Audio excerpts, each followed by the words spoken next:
The board meeting of January 11th, 2022 is now called to order.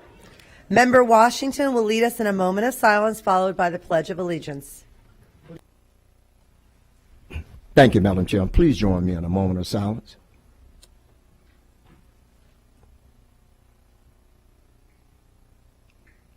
Thank you. Please stand for the Pledge of Allegiance.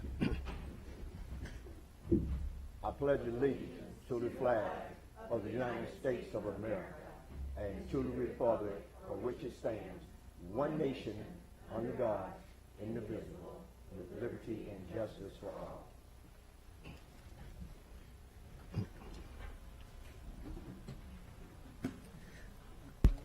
We have no withdrawn items today. I need a motion and a second to adopt the agenda. I have a motion by Member Snively, and I have a second by Member Gray. Any discussion? Please vote when your lights appear.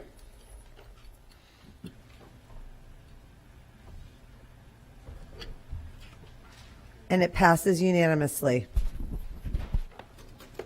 Oh, except Madam Chair, for... if we could just, let me check with them because not all board members are present. Thank you. Mr. Porter's going to be looking into that. Let the record reflect that all board members are present either in the boardroom or by remote, with the exception of Member Hahn. Okay. Got it. We have 5 sets of minutes to be approved today.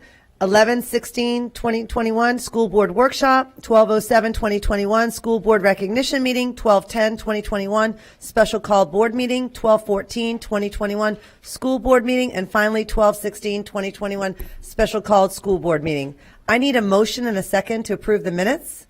I have a motion by Member Perez, and I have a second by Member Washington. Is there any discussion? If not, please vote when your lights appear.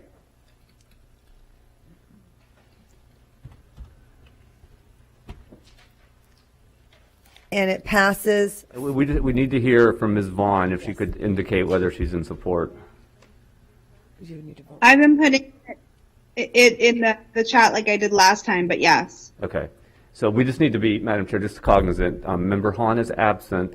Member Vaughn will be participating remotely, so the votes need to reflect that. The first vote, we need to vote over again on the agenda when you get ready for that. So you just need a motion to adopt the agenda. Okay, let's go ahead and go back and motion to approve the agenda, and please vote when your lights appear.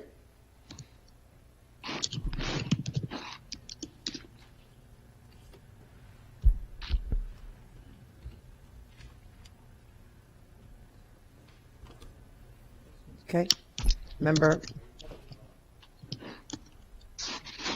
In favor. Okay. Okay, so that passes 6-0. 6-0. We're going to go ahead and go back to the approval of the minutes, the 5 sets of minutes to be approved. Please vote when your lights appear.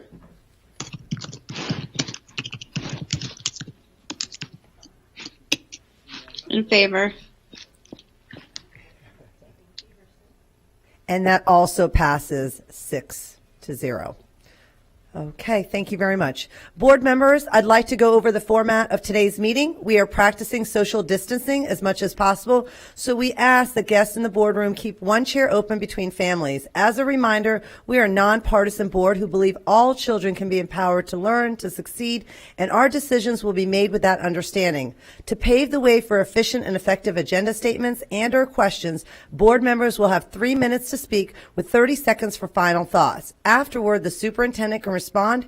If you have further questions, you're asked to get back into the queue. Member Washington will now read the board guidelines. Thank you, Madam Chair.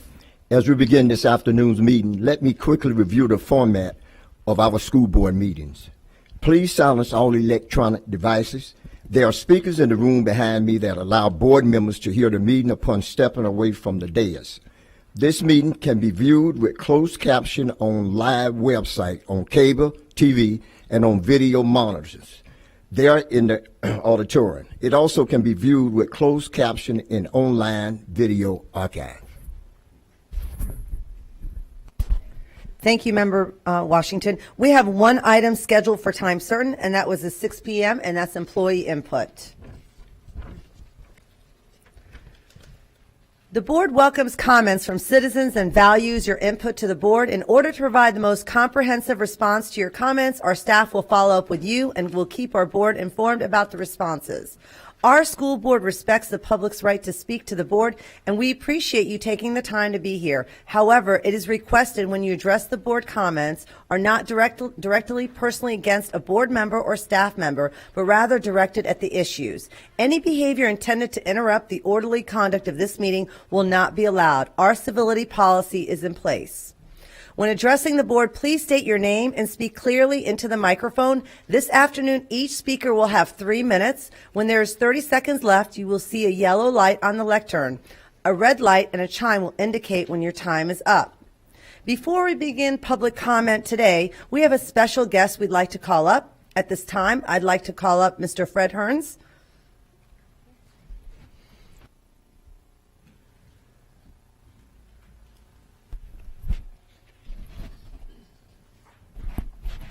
Good evening, Madam Chair, board members, staff, and everyone else present.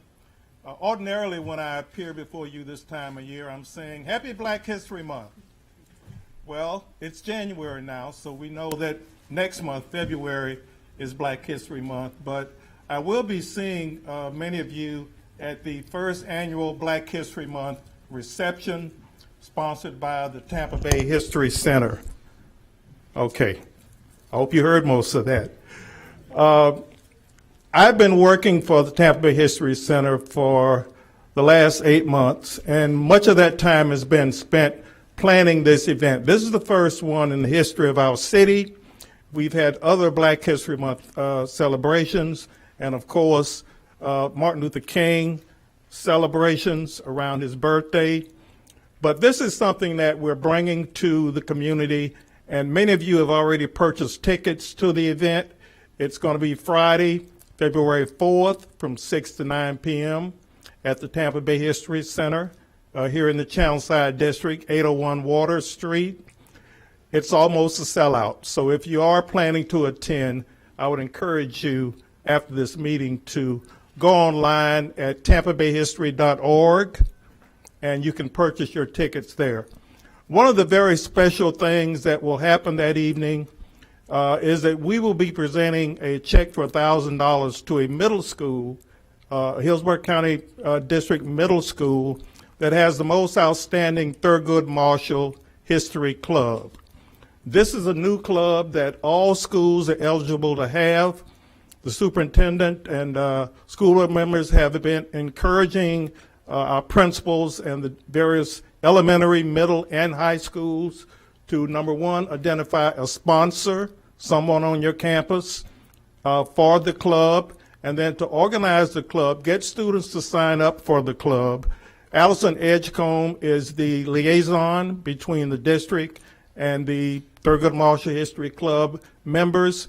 So it's something new, but it's something that I'm hoping that every school, elementary, middle, and high school, will get involved in. First of all, to learn who Thurgood Marshall was and his connection to Hillsborough County. And that's something that we took into consideration when we gave the club its name. Civil rights attorney Benjamin Crump will be the speaker on February 4th at the Tampa Bay History Center. I don't think I have to tell you who Mr. Crump is. He's been on national TV for the last couple of years, actually starting with the Trayvon Martin case, for which he represented that family, the George Floyd family, Ahmaud Arbery, and many other African Americans throughout the country who have been seeking, their families have been seeking justice. He's going to be our guest speaker, and a product of Hillsborough County Schools, just happens to be George S. Middleton High School, Dr. Bernard Lafayette. There will be an award named for Dr. Lafayette, and he will be present at this event. And students, if you're listening, if you don't know who Bernard Lafayette is, Google Bernard Lafayette, and you will be amazed the things that this man did. Walking side by side with Reverend Dr. Martin Luther King. He was actually in the Lorraine Motel the day that Dr. King was assassinated. He marched in Selma. He was a freedom rider. He went to jail protesting for civil rights in Mississippi. And he's one of our own, raised right here in Tampa. So again, it's going to be a wonderful evening. We're going to be celebrating an expansion of the African American archives at the History Center. So many other things available. So again, go on our website, TampaBayHistoryCenter.org for more information, and we'll see you on February 4th. Thank you so much. Thank you so much, Mr. Hearns. We're going to continue with our public comment. Madam Chair, a point of inquiry. You read the guidelines out in the auditorium. Have those guidelines been given to all of the speakers since they're not in the auditorium right now? Have they been communicated? Yes, they have. Okay, just making sure. Arja Communications has sent that and given that to all of them. So thank Fantastic. you so much Thank for you. for that clarification. Okay, we'll go ahead and begin with speakers. Okay, our first speaker, please. And please make sure you introduce yourself. Paula Castano. Happy New Year, everyone. Yesterday, Pat Hall and I each talked to someone in the U.S. Department of Education and got confirmation. LEAs or districts can use ESSER funds for community schools. It is not a one-time use. It is on the document I gave you in the binders by Secretary Cardona and can be seen on oese.ed.gov under C13 of frequently asked questions. I can also put you in touch with Mr. Fenton, who is the person we spoke to. This is a perfect solution toward taking care of our underserved schools and populations. I came here to speak about another Department of Education, Florida's. It appears the Florida Department of Education and Education Commissioner Corcoran are covering up corruption and citing it as gross negligence. MGT, owned by former legislator Trey Trevesa, is the same company our school board was forced to hire as an external operator for our underperforming schools. They also received over $2 million in COVID money, even though our schools were not shut down. MGT is also the only vendor on the template for the RFQ and the only company that responded out of 25 in the Jefferson County debacle. That should make you think. Does Mr. Corcoran hold Ms. Ramsey and Mr. Tuck to the same standards he holds our teachers? Was Ms. Ramsey really the one who was to select the vendor, or was it really Mr. Corcoran? That's a question that's unanswered. Something isn't right in Florida, or quite frankly, Commissioner Corcoran, who, by the way, was not voted on by the people. Lots of federal agencies are taking interest in Florida's Department of Education. Agencies who believe in preserving public education, not public corruption. Please, board, take a stand with the other pro-public education school boards. The timing right now is right. Let's not lose this opportunity. And I'll reach out to all of you further about that. Thank you. Thank you. Next speaker, please.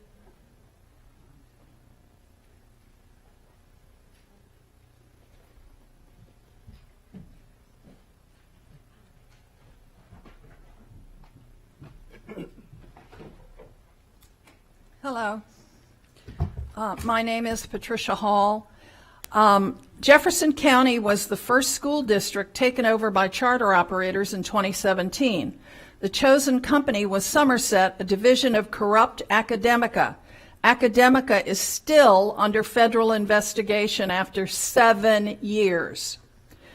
With the contract over in 2022, Somerset wants out after getting 2 Fs, miserably failing the 715 children and their parents of Jefferson County. You will soon learn more about one group of grifters, Trey Traviesa and Commissioner Richard the Nasty Corcoran, who once were in business together, stepped to success. Stepping on grifters number 2, Andy Tuck on the State Board of Education and Melissa Ramsey, Vice Chancellor for Strategic Improvement. The Tuck Ramsey team formed a new company, Strategic Initiatives Partners, attempting to grab $1.8 million for 1 year as external operators for Jefferson County. Meanwhile, millions of taxpayer dollars flow into the hands and pockets of the rich and powerfully connected corrupt politicians, while teacher and administrator turnover is never-ending and school supplies disappeared.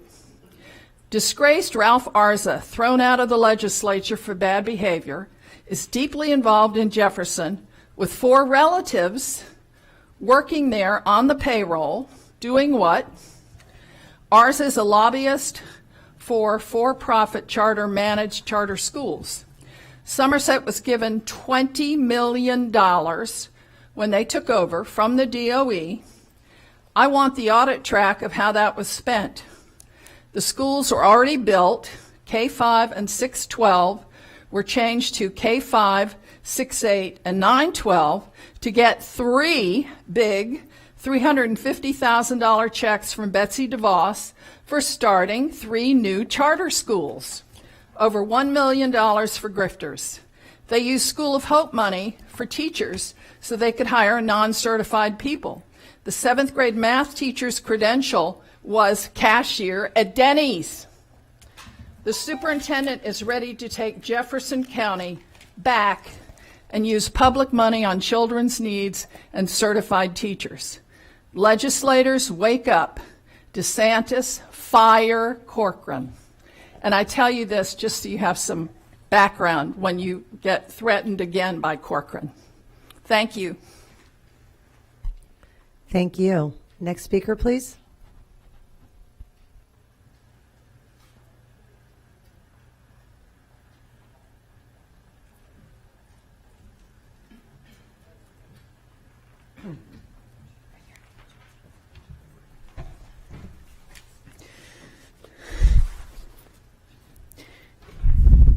My name is George Bentley.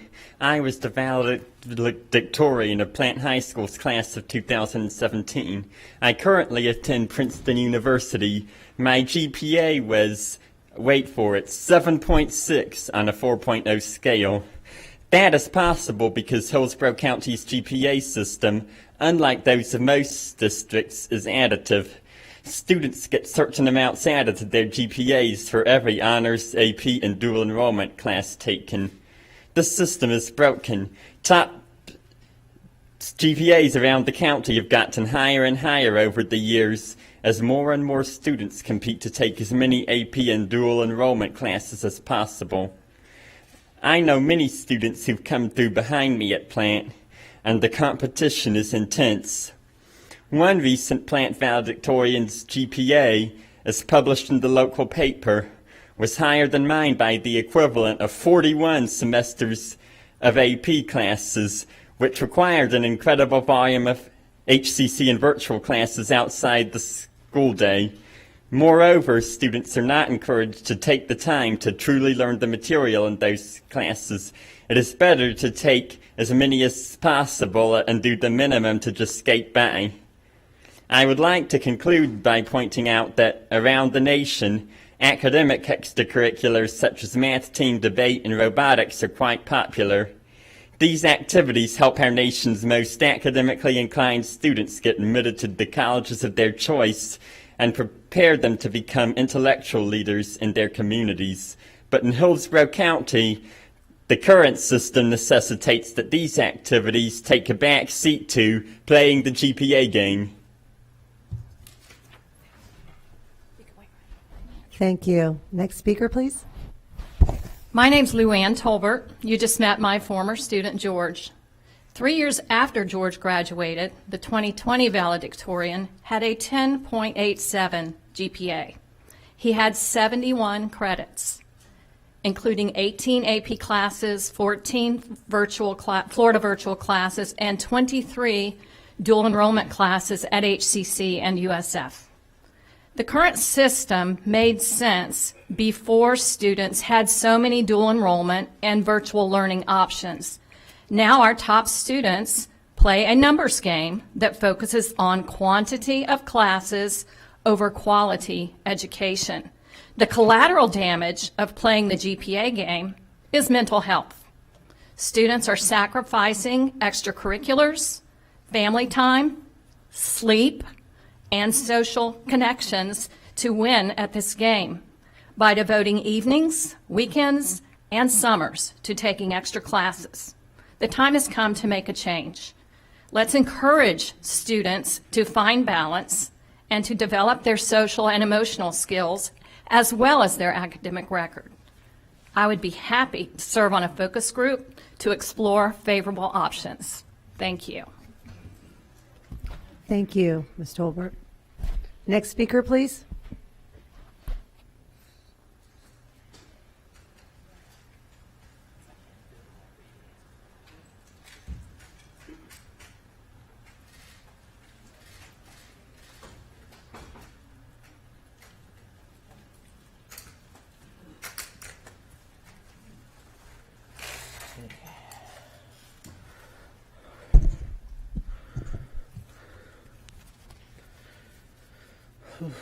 Hello again.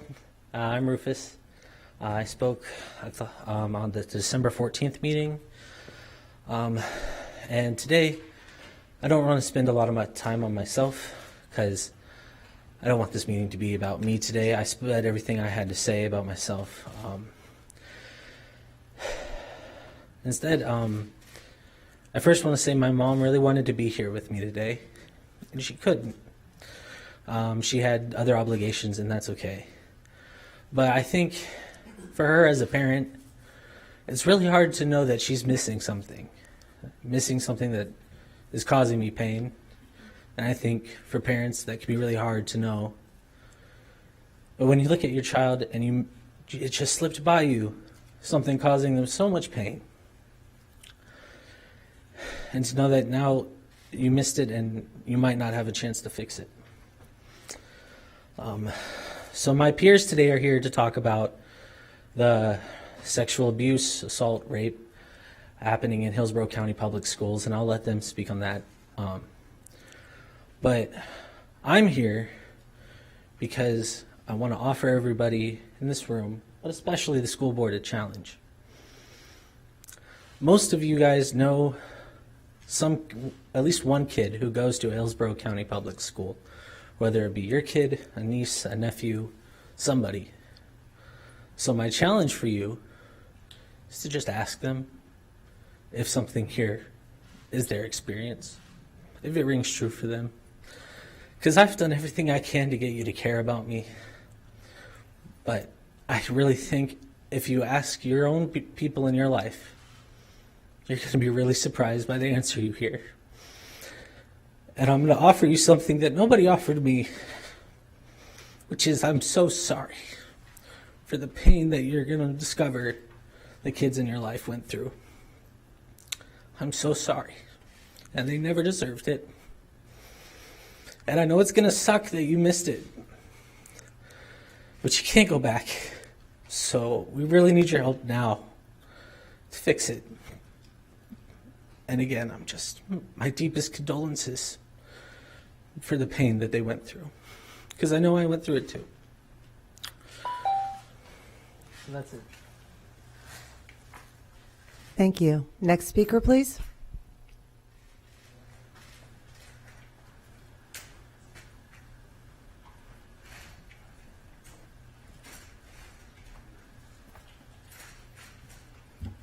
Good evening, everyone, and Happy New Year.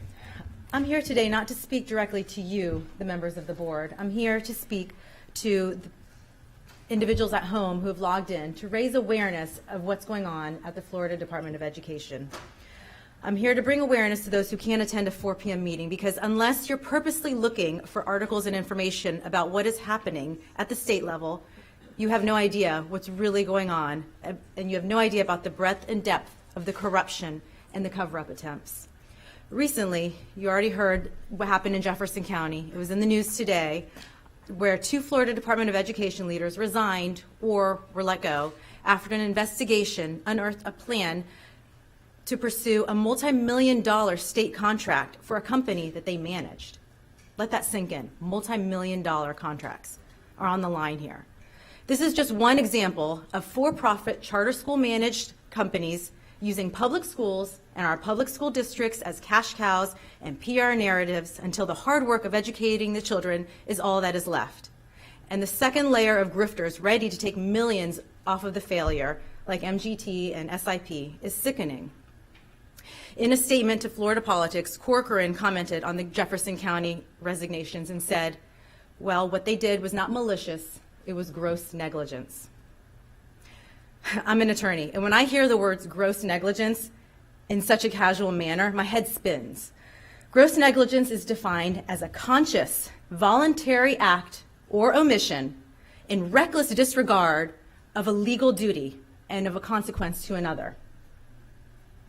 Those are big words to use in relation to our students and our children in the education system, but he just used it flippantly. The children in Jefferson County are among some of the neediest children in our state, and here we have a blatant attempt by our education leaders to profit off of their misfortune. Let me ask, in what world do we live in where we are okay that the people entrusted with the fate of the education in our state are making strategic decisions that fly in the face of legality? Gross negligence and children should be and are incompatible. To allow this is simply criminal. I printed the article out for all of you just in case, and I'll have the officers hand it out to you. Thank you for your time. Thank you. Next speaker, please.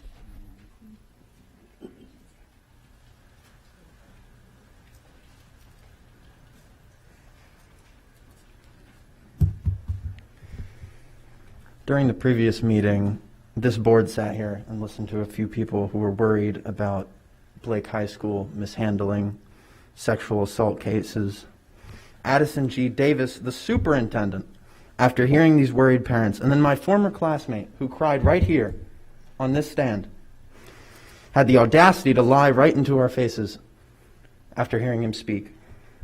We will continue to address and ensure that everyone of our learners will continue to have a safe environment. That is a direct quote from himself. I listened to it after. He lied right to our faces when it had been brought to light that Blake staff has mishandled students as early as 2016.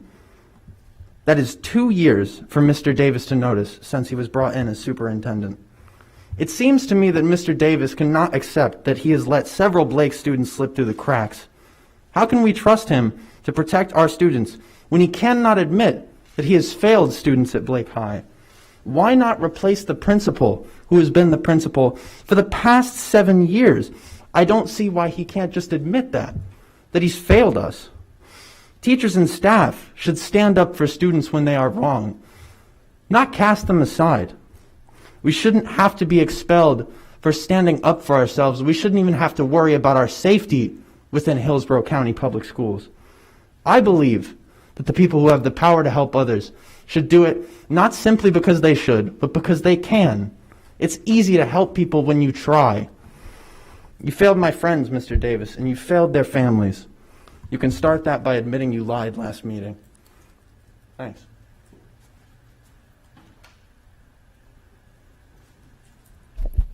Thank you. Next speaker, please.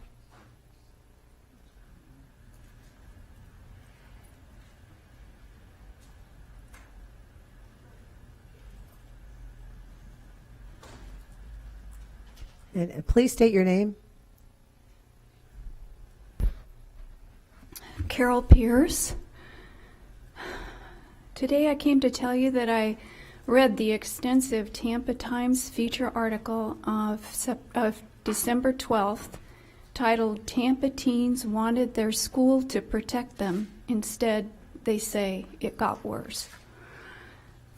And I wanted to ask you, after you heard public comment at your last board meeting about the mishandling of sexual abuse reporting in Hillsborough County schools, and after that alarming December 12th article, why wasn't this on your agenda today? It makes no sense to me. Ironically, the first thing on your agenda is a Lead by Example student award. What if students chose which grown-up to give the Lead by Example award? Would you please aim to lead by example, board members? This is not for the sake of the integrity of the board, the district, the county, the feds even, although all of them are looking pretty mucky to one degree or another. It's for the emotional, physical, and relational welfare of young lives. I was just thinking to propose to you, it may seem really simplistic, but 4 things. 1, print out the December 12th Times article. 2, read it. Read it again if you've already read it. 3, wherever you see discrepancies on either side of the issue, pencil in the words, needs rigorous investigation by a third party. 4, make a way. Thank you. Thank you. Our next speaker, please.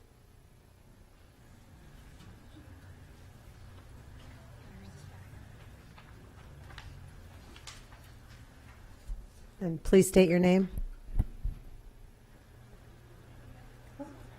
Nervous. My name is Catherine Earhart. I have heard from most of you, if not each of you, that you say something that student safety and mental health is your main focus. There was even a discussion about an anti-bullying proclamation.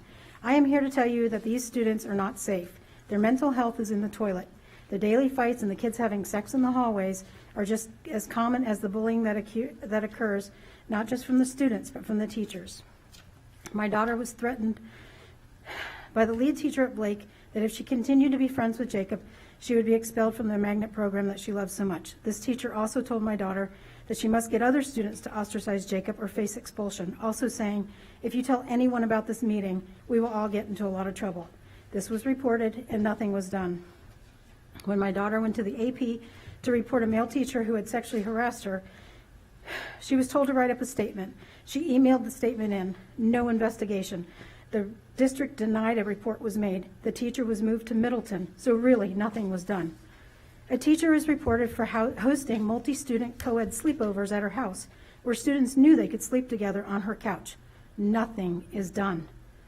Students and parents should not be scared to speak up. When students are threatened by a lead teacher, what do you think that does to their mental health? When students do find the courage to speak up and nothing is done, how is that protecting the student that everyone claims are so safe? Or as Superintendent Davis said last meeting, quote, we will continue to address and ensure that every one of our learners have a safe environment, that they continue to be protected every single day. This sounds really good. It's simply false. These kids are not safe. The toxic environment at Blake is the perfect storm for abuse. Speaking out at Blake meant you would not be given the spot on the coveted field trip, or your friends are told to ghost you, or you fear the words echo in your head, report me and I will make your life a living hell, or your sibling won't be accepted to the program. So at Blake, you learn very quickly, see something, say nothing. You learn quickly that the abuser is protected and the victim becomes a victim again because nothing is done. At the last time I was on the campus, the fire extinguishers in the E building were inaccessible. I reported this to the AP and she told me, quote, fire extinguishers are locked because the students will use them as weapons. Mr. Washington, Blake is not all about football and basketball. These kids need help. This toxic environment is dangerous. Keep ignoring these students and something is going to snap. Thank you. Next speaker, please. And please introduce yourself.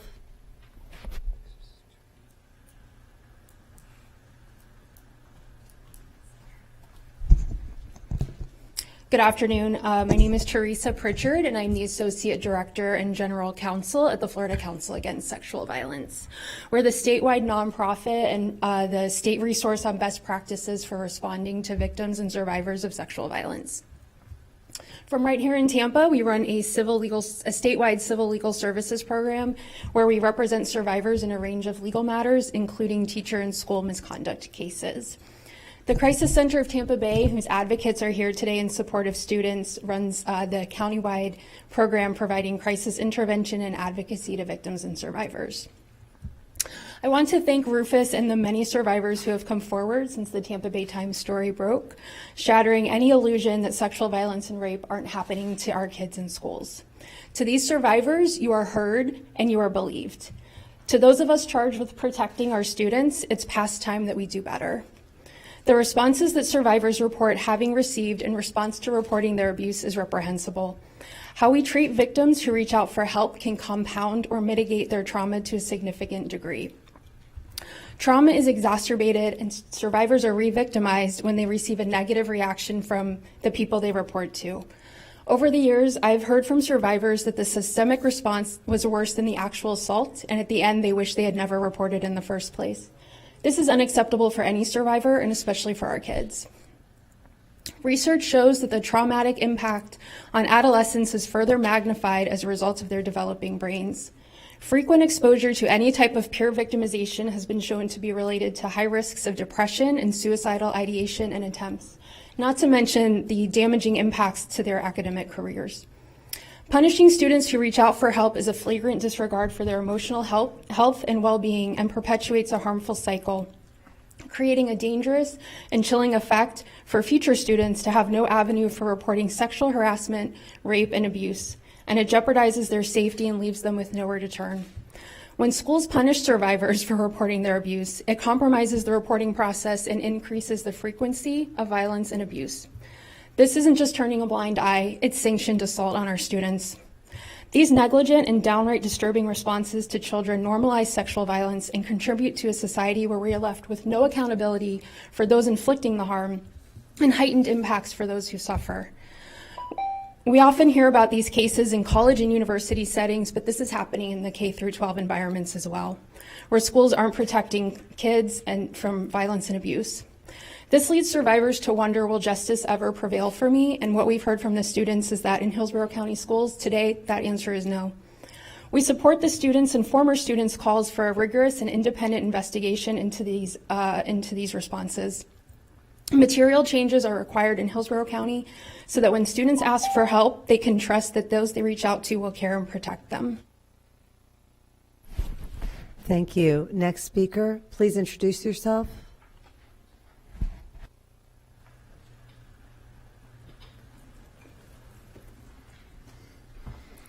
Hi, I'm Dana Jacobs. I went to school in this county. My one-year-old son will one day go to school in this county, and I have a lot of friends and even some family who are teachers in Hillsborough County.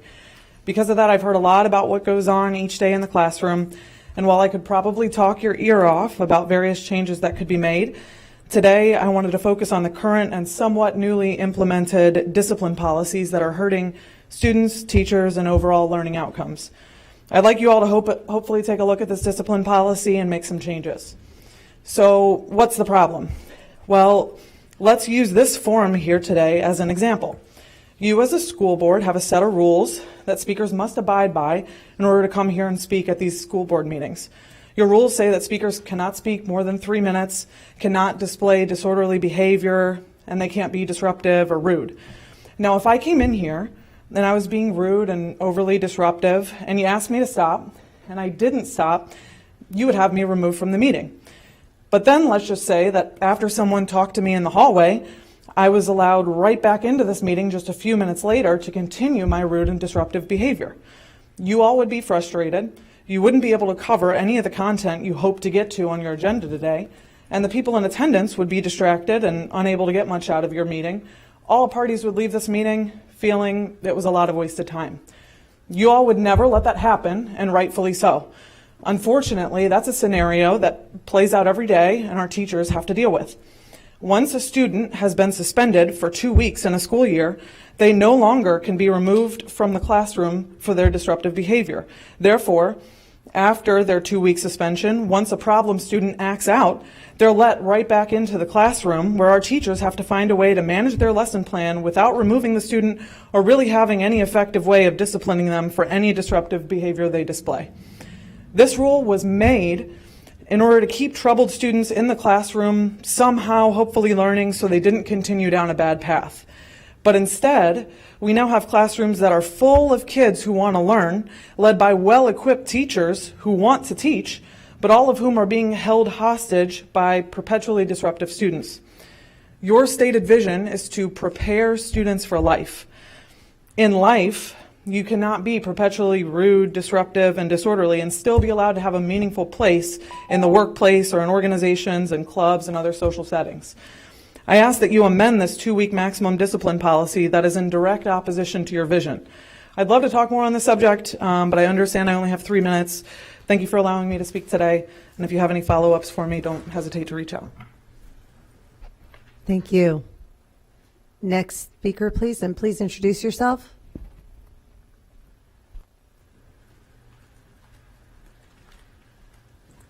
Hi, my name is Amy Adam Simmons. Good afternoon, honorable school board members, Superintendent Davis, and staff. My name is Amy Adam Simmons. I am the proud daughter of Ken Adam, a Hillsborough County Public Schools employee of 37 years. I speak to you today on behalf of my family, friends, and many community members, a great many who are outside right now, to seek this board's consideration in naming the new pre-K 8 school opening in Apollo Beach, District 2, after my father, Ken Adam. I would like to start with a quote from author and educator K. Patricia Cross. The task of the excellent teacher is to stimulate apparently ordinary people to unusual effort. The tough problem is not in identifying winners. It is in making winners out of ordinary people. Ken Adam was not your ordinary educator or leader. He had no problem making winners out of ordinary people. Many of his mentees went on to become district-level administrators, principals, and even Florida Teacher of the Year. He made education extraordinarily fun. You ask, how do I know this? Because as an 8th and 9th grader at Adams, while he was principal, he would get up on stage during pep rallies alongside his staff, energizing the student body to perform well just about anything from trying to encourage kids to do anything from perform well at athletic events and then do well on FCAT testing. He made school exciting and memorable. During his principalship at Gaither, my sister had the privilege of being one of his students. She recently stated that she got a front row seat to see how effective he was at running a school of 3,000 plus students on double sessions and not missing a beat, maintaining academic structure and instilling school pride. My dad's legacy did not end when he retired from his final appointment as Area 7 director. It lives on through all those whose lives he has touched in school and in the community. I will never know the full impact that he had on others' lives. Yet as a current HCPS employee, I continue to meet people daily whose lives were touched by my father. My sister and I, both now in our 17th year in education, strive to carry on my dad's legacy. My mom, Linda, has always been by his side. Even when my brother was an infant, she would bring him everywhere to my dad's functions. Please strongly consider this school to be named after my father, Ken Adam. Let his legacy continue and his name bring honor to yet another generation of students and staff. Just as Dad was a devoted family man, the Adam family would be honored to be part of this new school's family, devoting our time and continued support. Thank you all for your attention today. Thank you. Next speaker, please, and please introduce yourself.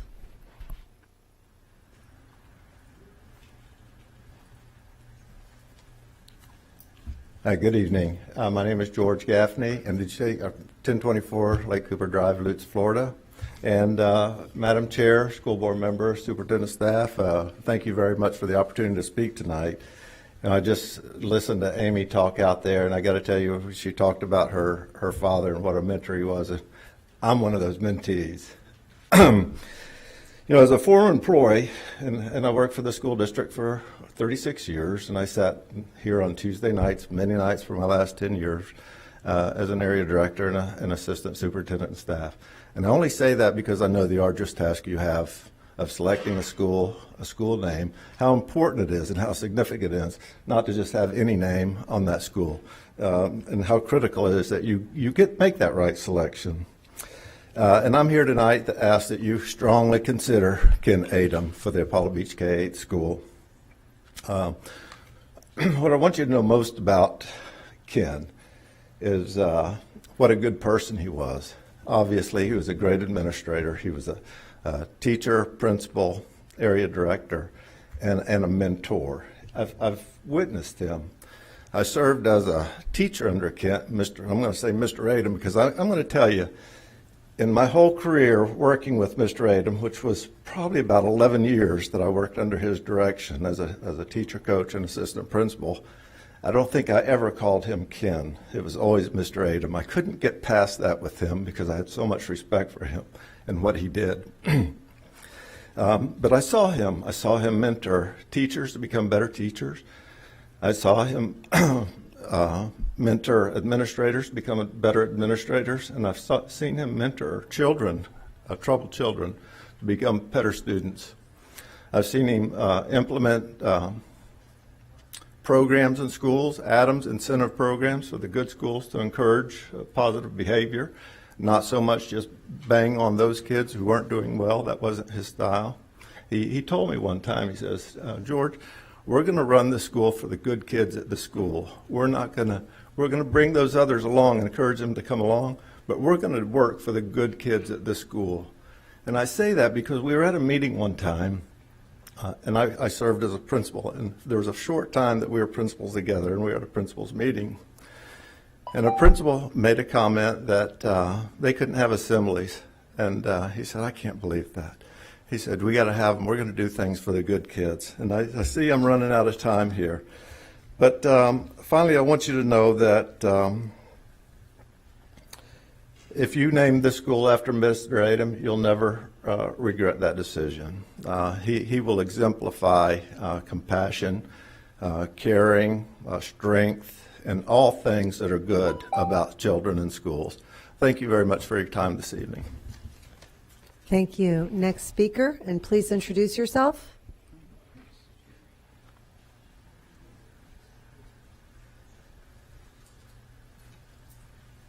Good afternoon. I want to let you know the hardest thing about today was getting a parking space outside and knowing how to operate those electronic devices out there. Hi, how are y'all doing? My name is Jerry Murray. I currently teach at Gaither High School, and I've been teaching with the Hillsborough County School District now for 51 years. In 1994, I was selected as Hillsborough County's Teacher of the Year, and also later, through the process, became Florida's Teacher of the Year in 1994. I tell you this not because of my accomplishments, but because they were nurtured by many mentors up to this particular point. It was because of one gentleman that encouraged me and guided my career that helped me achieve this recognition. That person is Mr. Ken Adam. I'd like to propose that Ken Adam would be used for the naming of the new K-8 school in Apollo Beach. I have no idea of the criterion that you use for such a process, but I believe that the name chosen recognizes an individual that has had given great service and leadership to Hillsborough County schools. I can't begin to tell you all the accomplishments that Ken has achieved for the system. I can tell you that this leader in the field of education was a mentor to many individuals who went on to serve in many capacities for our school system. Exceptional in recognizing talented individuals in all areas of education, devoted to developing their expertise, dedicated to helping them to achieve their goals, and inspiring them to reach beyond their expectations in their specific talent. And leadership in education is what Mr. Adam did for many of those who chose the roles, both past and present today. His lifetime of giving of himself to students, teachers, and administration of our school system could not better be recognized than by using his name, Ken Adam, for our new school. Thank you very much. Appreciate it. Thank you. Next speaker, please.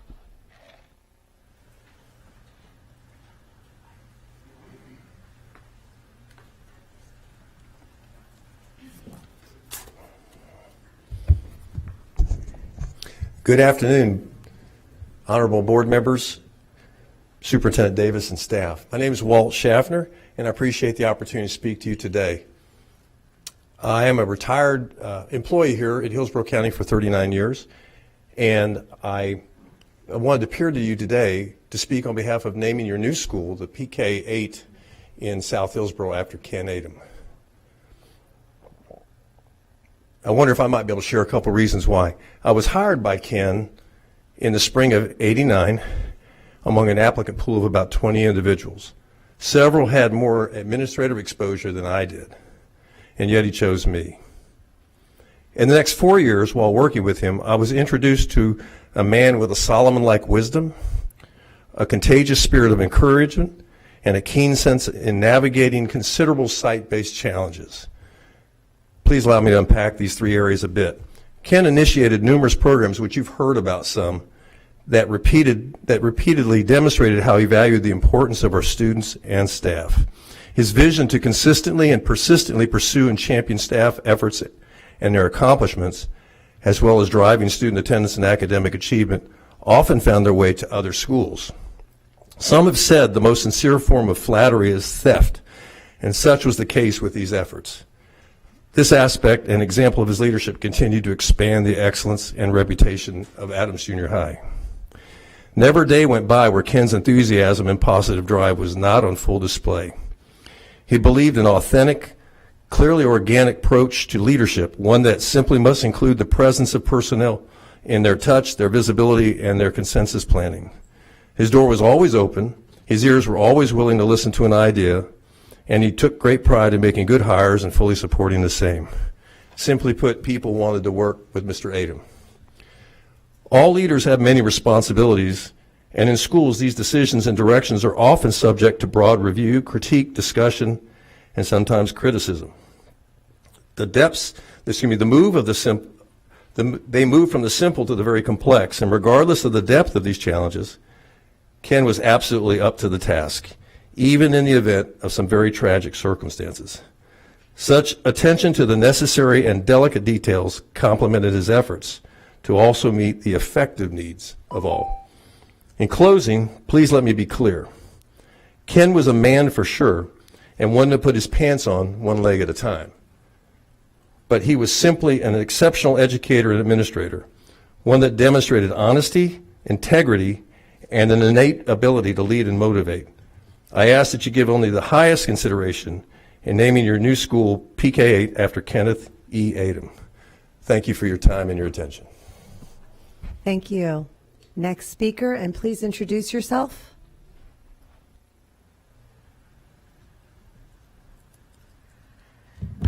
Good evening, everybody. My name is Charlie Sammons, and I'm here to speak to you guys about the sexual assault cases that have happened at Blake and all of our public schools. Unfortunately, I have fell prey to being one of those students that have experienced sexual assault. And I wanted to say that our superiors are doing minimal things to help us change that. 13% of all of our students are prey to sexual assault, including myself, and the survivors that you see today that have been here to speak with you are part of that 13%. These are our friends and our family that you guys are doing this to. And when I say this, we are all begging you for help. We need change, and you guys don't take us seriously. We are young adults about to graduate into this world, and we can't even feel safe with the way that things are happening right now. So please do something soon for us. Thank you guys for your time. Thank you. And our next speaker.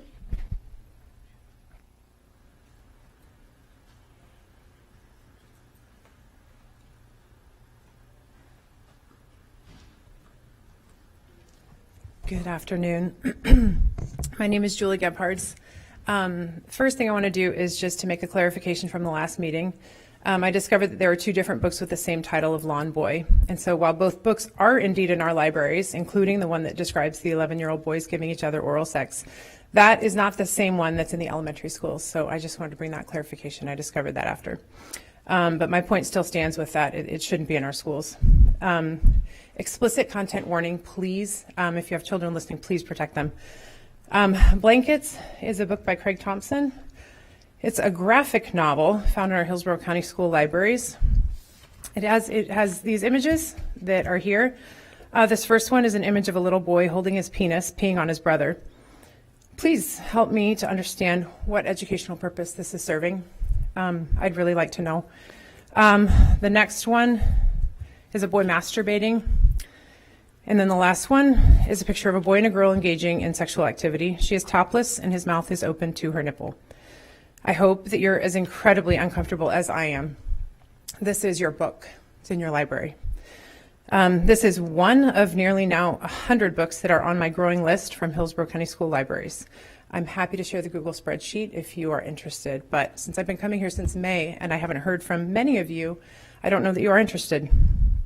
Here in Hillsborough County, you will find children who have been educated by our school library books on what a foursome looks like and how onlookers masturbate when excited by what they're watching. Or Toni Morrison's book, Beloved, where boys dreaming of rape engage in sex with cows. Yes, you heard that right, sex with cows. Or adults masturbating while watching children perform sex acts, as in Beyond Magenta. Or multiple comprehensive instructions on giving hand jobs, adult males training teen girls in the book Out of Darkness. Or how about a brother encouraging his sister to taste her vagina slime, as in Genderqueer. These are your books.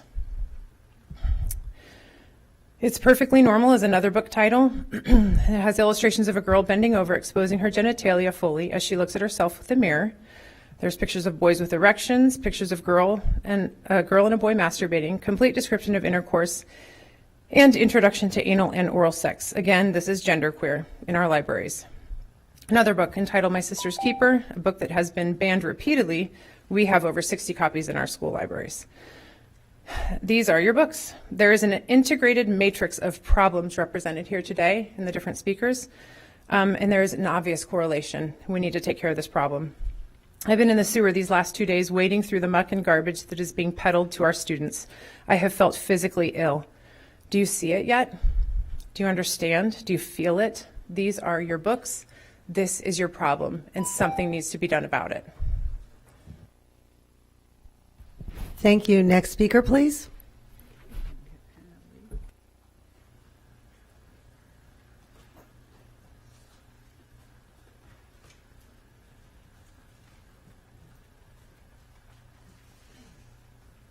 Hello, school board members. My name is Hannah Ree.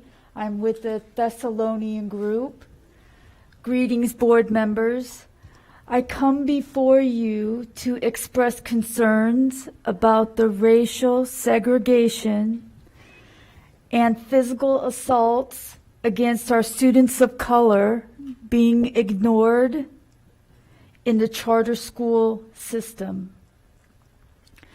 I was a middle school science teacher at Bell Creek Academy, which is owned by Charter School Associates, and I resigned due to the bullying behavior of the administration and not welcome back because of my whistleblower actions. Something needs to be done about the administrators who allow white students to tease, bully, intimidate, and beat up the students of color who were quietly sitting in class working on their assignments and achieving honor roll status. There has been no response from school leadership to promote diversity and tolerance from these actions. In fact, why aren't school principals held accountable for using federal dollars to segregate our students based on race? When a school principal becomes an affiliate member of an all-white ethnic teachers group and provides kickbacks for non-diversified student field trips where only white students are allowed to attend is unacceptable. It is also unjust to allow this white ethnic group a separate wing in the school building to blast their music in the morning and dance on the desks, whereas it would not be tolerated by if it was done by other teachers. And this is just the tip of the iceberg. I've tried reaching out to people in the room here, but was told we don't have any oversight over charter schools. They can do whatever they want to do. Board members, I ask for your intervention and direction for next steps in resolving these issues. Thank you. Thank you. And there are no more comments. We're going to move on to the recognition and proclamation section. A01, the recognition of anti-bullying recognition award winners, Natalie Nicosia and Elijah Bainbridge. And Member Perez will be presenting this recognition.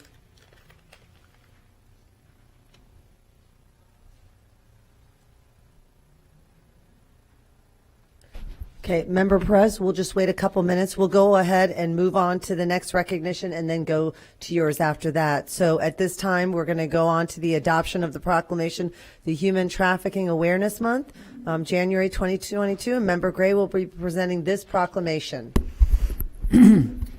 Thank you, Madam Chair. My pleasure. Human trafficking affects more than 40 million people worldwide every year. According to the National Human Trafficking Hotline, Florida is third in the nation for reported cases of human trafficking, and the average age, sadly, of trafficked youth is 11 to 13 years of age.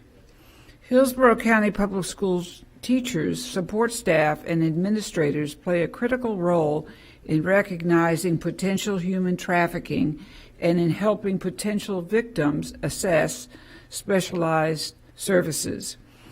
The Hillsborough County School District and the school board will take an active role in communicating human trafficking information to its stakeholders and sending a strong message that the district will not tolerate any form of this crime, and to also recognize those individual staff members and support staff members who have served for over, I think this will be the second year.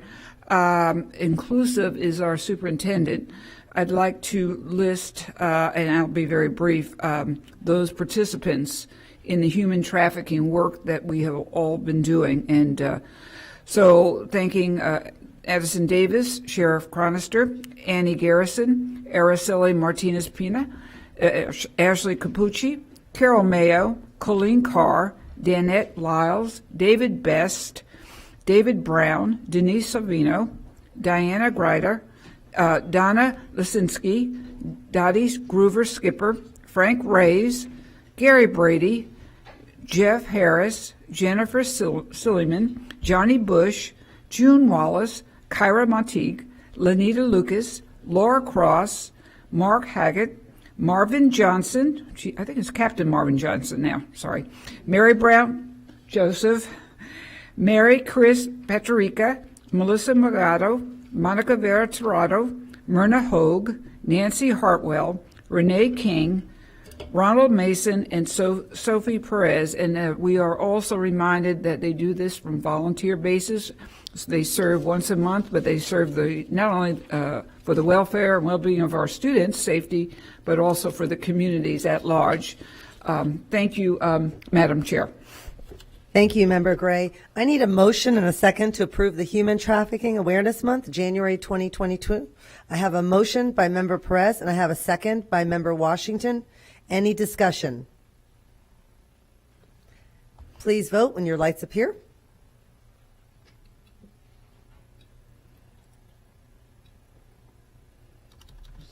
What about Jessica Thon?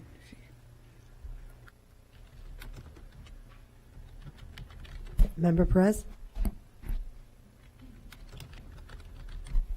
Okay, thank you, and it passes 6-0. Madam Chair, for the next item, the two recognition people are not physically present, but they are watching, and so Ms. Perez will read the recognition so they can be honored. Yes, thank you.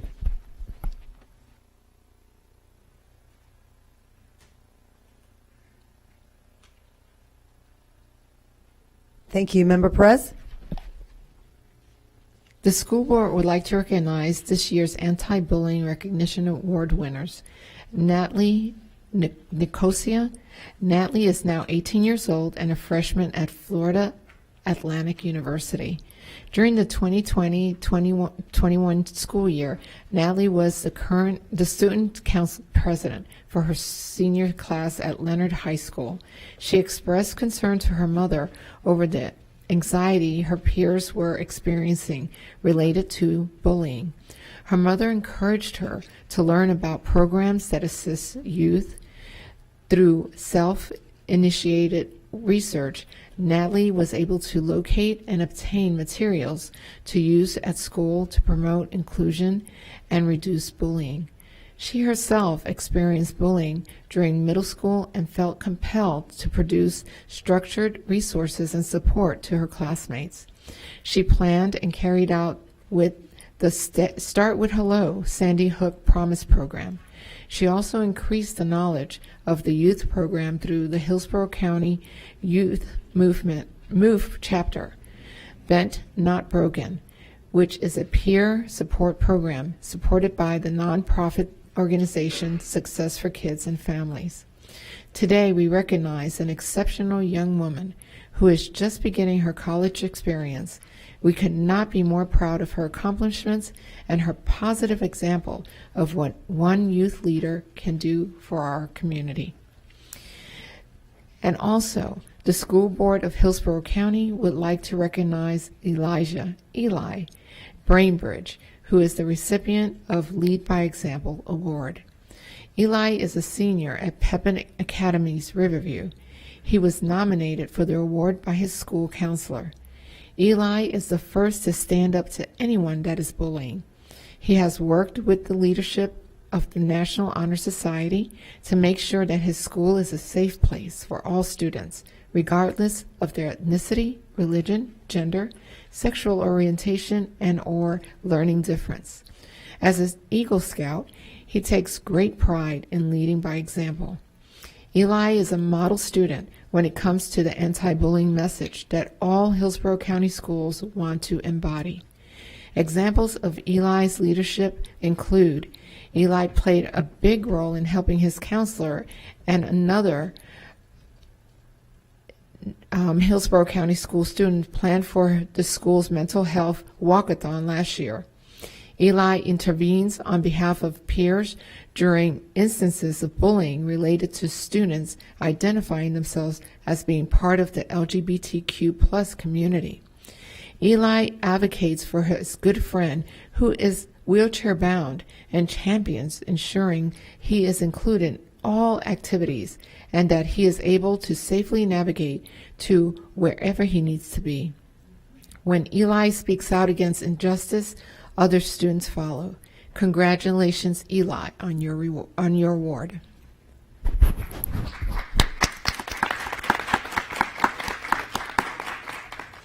Thank you, Member Perez, for recognizing these role models and these students. We're now going to move on to the consent agenda. I need a motion and a second to approve the consent agenda. I have a motion by Member Washington, and I have a second by Member Snively. Please vote when your lights appear.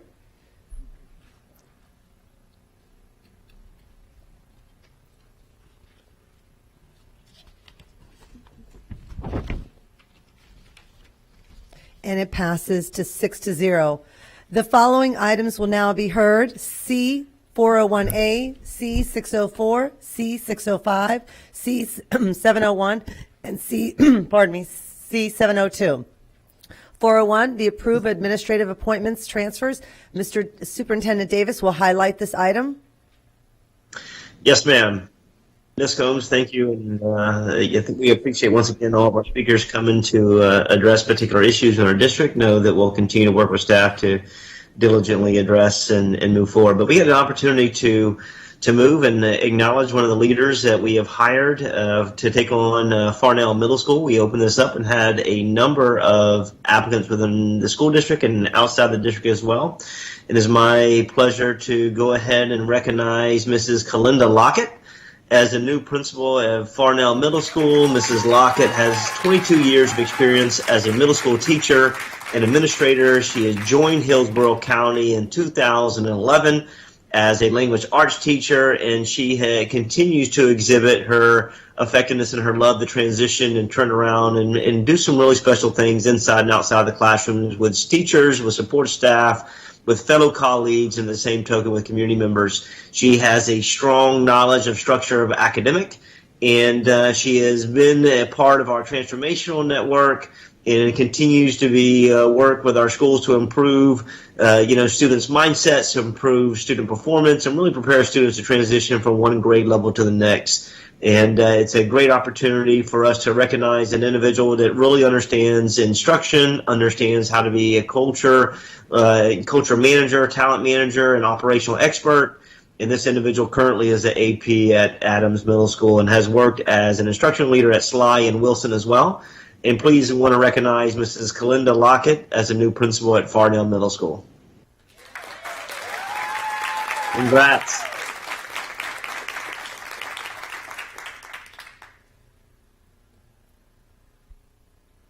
All righty.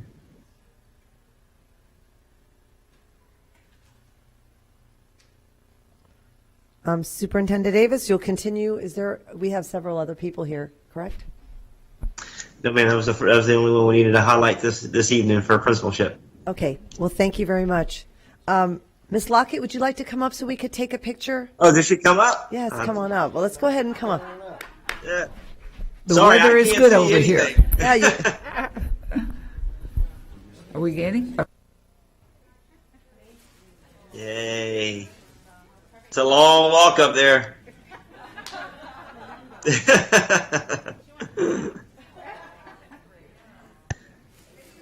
And we'll recognize that we had a lot of candidates, but she was the top leader candidate related to encouraging from staff members, community members, students, all involved in this process, this committee. And we look forward to engaging the other candidates because they all did a really nice job. But congratulations, Ms. Lockett.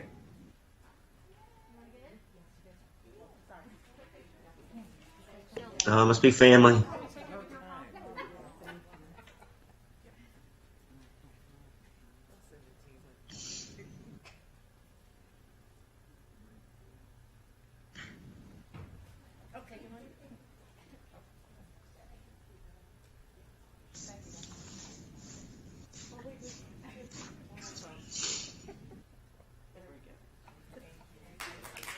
Congratulations. Madam Chair, you'll need a motion and a second on this one. I will need a motion and a second to approve item C401A. I have a motion by Member Perez, and I have a second by Member Washington. Is there any discussion? If not, please vote when your lights appear.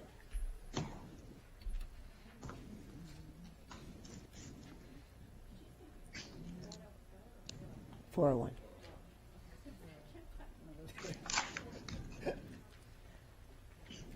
And it passes 6-0. Okay. Next up is 6C04, the piggy bank of data communication products and services, information technology services. Superintendent Davis will highlight this item. Yes, ma'am. This is to approve the communication products and services in a piggyback to be able to purchase a number of hardware and equipment. This hardware will allow us to be purchased from Worldwide Technology, which is an authorized Cisco reseller, to really replace all of the aging technology and bring the infrastructure up to date within our school district. This will be able for us to maintain standardized infrastructure platforms in all of our educational sites. And this will replace the wall mount at non-E-rate supported sites within our school district. And right now, this will be implemented with 26 schools and 2 district offices. And this is brought forward using capital funds related to this project of $125,000. Thank you. I need a motion and a second to approve item 6C04. I have a motion. C604. I have a motion by Member Gray, and I have a second by Member Washington. Member Vaughn pulled this item. Do you have any questions or comments? I do. Thank you very much, Chairwoman. Who did we piggyback this contract from? Was there another district or another contract that this contract was originally utilized that we piggybacked off? I'll let this is a piggyback agreement between the Florida Department of Management Services and Cisco Systems. So that's where that originated. Dr. Weeks, anything you want to add from this side? At this point, no. There's you covered it succinctly. I see. And what immediate effect will this have for the people in the schools? What's the timeline look for this? Because we approve a lot of stuff for technology and say that it's going to, help upgrade old technology, but really what the people in our schools who are teaching every day, they want to know what that's going to equate to. So can you tell me in real time how this is going to help our schools and what technology specifically this is going to replace and what impact this is going to have on for the people in our schools and what that timeline looks like? Thank you. Certainly. So this looks like something where we have specific areas, specific buildings that aren't covered by E-rate. This is specifically for wireless products. So this would be for anywhere from administrators to students. We have, in these locations, we have currently outdated wireless products, and we are looking at bringing those products up to the standard that we have remaining through the other schools and through the administrative offices throughout the district. So this is really to bring just those specific areas up to speed, and it varies in number by location, anywhere from 1 to approximately 20 devices at any given location. So Dr. Weeks, can you speak to the availability of vendors and the timeline for implementation that we'll see this movement for the 26 sites and the district sites? Certainly. So like just about everything else right now, technology related, among other items, there are supply chain issues with us receiving these. The anticipation is we will be working on this through most likely the end of this school year and into the summer. This is really to get us on track with the rest of the buildings, so that start of the next school year, we will be prepared to have all these devices at the same level, at least, as the majority of our sites. Thank you, sir. Thank you. And this is coming strictly out of capital funding. That is correct. Thank you. Thank you. Okay. Anybody have any other comments or questions? Okay, please vote when your lights appear.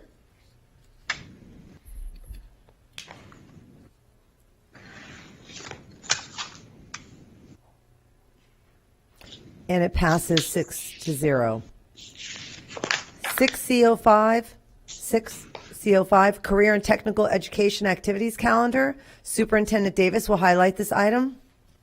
Yes, ma'am. Annually, we bring the annual Career and Technical Education Activities Calendar. So we bring it all at one time, and that's really to recognize all the CT education activities that our students from career and technical student organizations, Union Reserve officers, and JRTC, along with career explorational visits and regional career and technical educational events to the board for approval.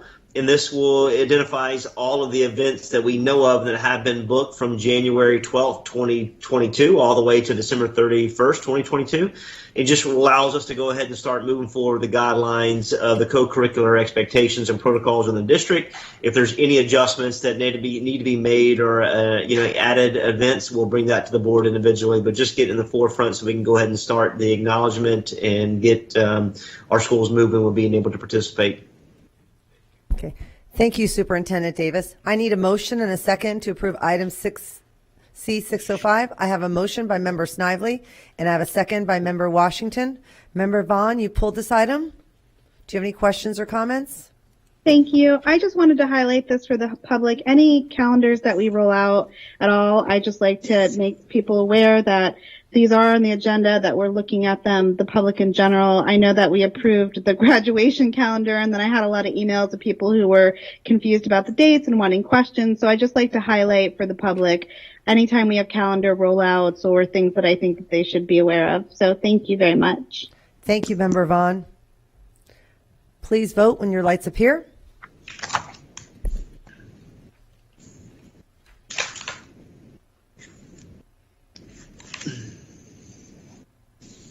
And it passes 6-0. Next is Collins 701, Collins pre-K attendance boundary change proposal, and this is the second reading. Superintendent Davis will highlight this item. Yes, ma'am. 701. This is the Collins pre-K-8 expansion. Right now, Collins is elementary school, pre-K to 5th grade.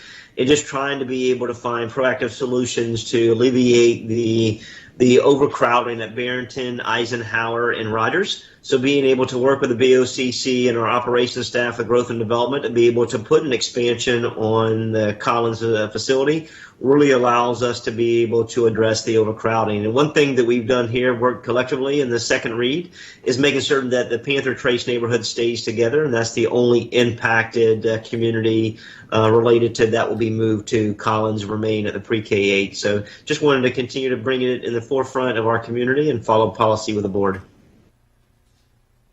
Thank you, Superintendent Davis. I need a motion and a second to approve item 701. I have a motion by Member Snively, and I have a second by Member Perez.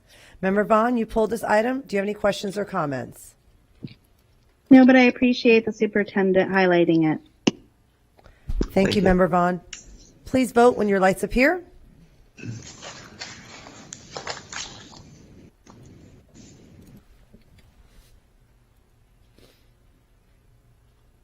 And it passes 6-0. Final is 702, West Shore attendance boundary change proposal and the City Council rezoning letter. I need a motion, a second to approve item 6C702. I have a motion by Member Gray, and I have a second by Member Snively. Member Vaughn, you pulled this item. Do you have any questions or comments? This looks like the superintendent does. Yes, ma'am. If I just take a minute real fast, Chair, to explain this item. This is our second read for the boundary potential boundary change for West Shore. We know that currently that we have we have Grady Elementary School, Coleman, and Plant High School that are all busting at the seams related to capacity. So as we see the West Shore area start to expand and potentially place condos in that particular area, and there's no one living there potentially currently right now, we want to get in the forefront of being able to reboundary if condos are placed in that particular area, and being able to reboundary students if they come in to put them at Tampa Bay Boulevard, Pierce Middle School, and Jefferson High School to alleviate the other three schools in that community. Thank you, Ms. Vaughn. Thank you, and I appreciate that. I just wanted it to be highlighted again, as Dr. Hahn had pointed out at the last meeting. This doesn't affect anybody right now. It's for condos being built, and I just wanted to clarify that again. I appreciate it, Superintendent Davis. Yes, ma'am. Thank you. Thank you, Member Vaughn. Member Gray? Yes, I just wanted to say it is a very good idea to mention which schools nearby are not included, because I know some of them worry about that. And I just I see that it's listed very clearly under the description, and I appreciate that clarity. Superintendent Davis, thank you. Yes, ma'am. Thank you. Thank you, Member Gray. Please vote when your lights appear.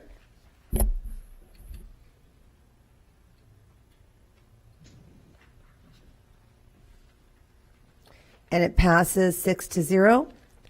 We will now move on to the superintendent comments. Mr. Superintendent?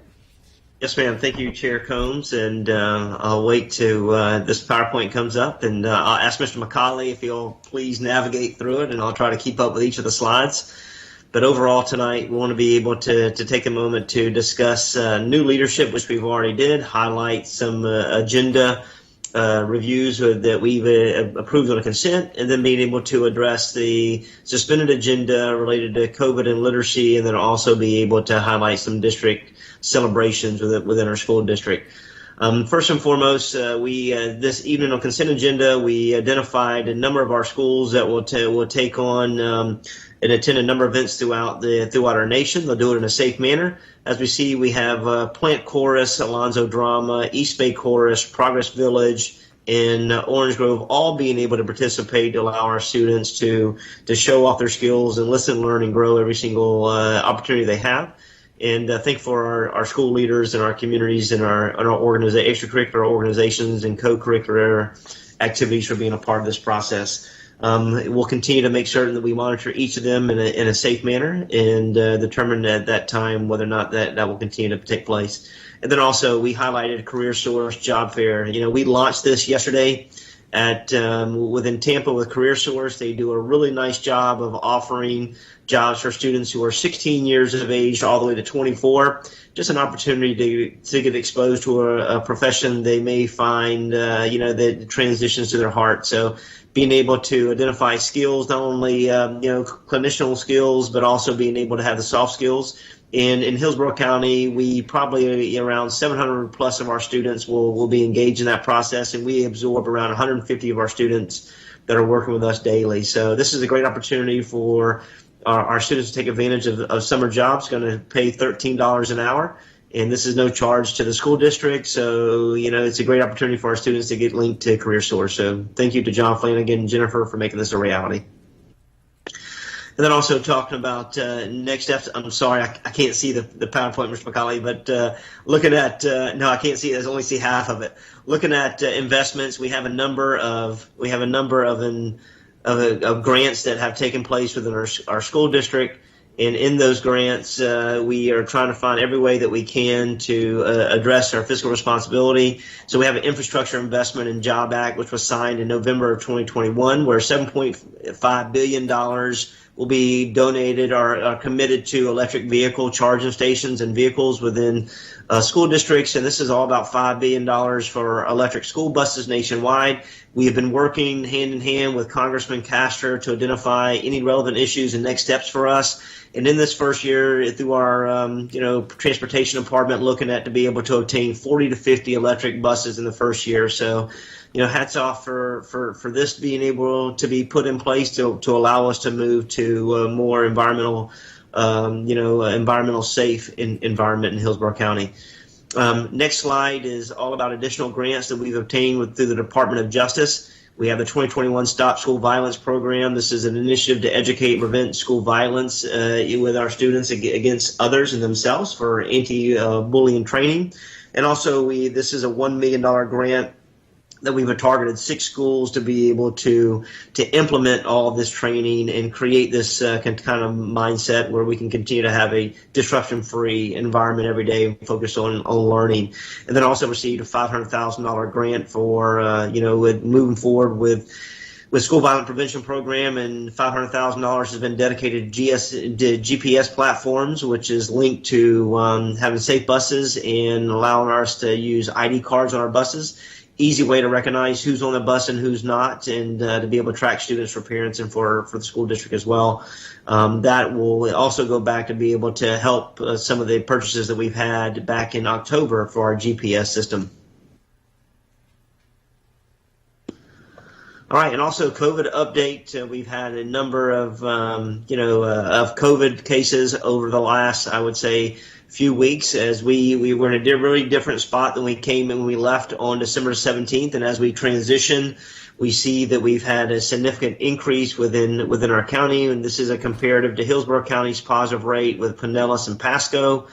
And we see that we continue to move forward with a number of cases.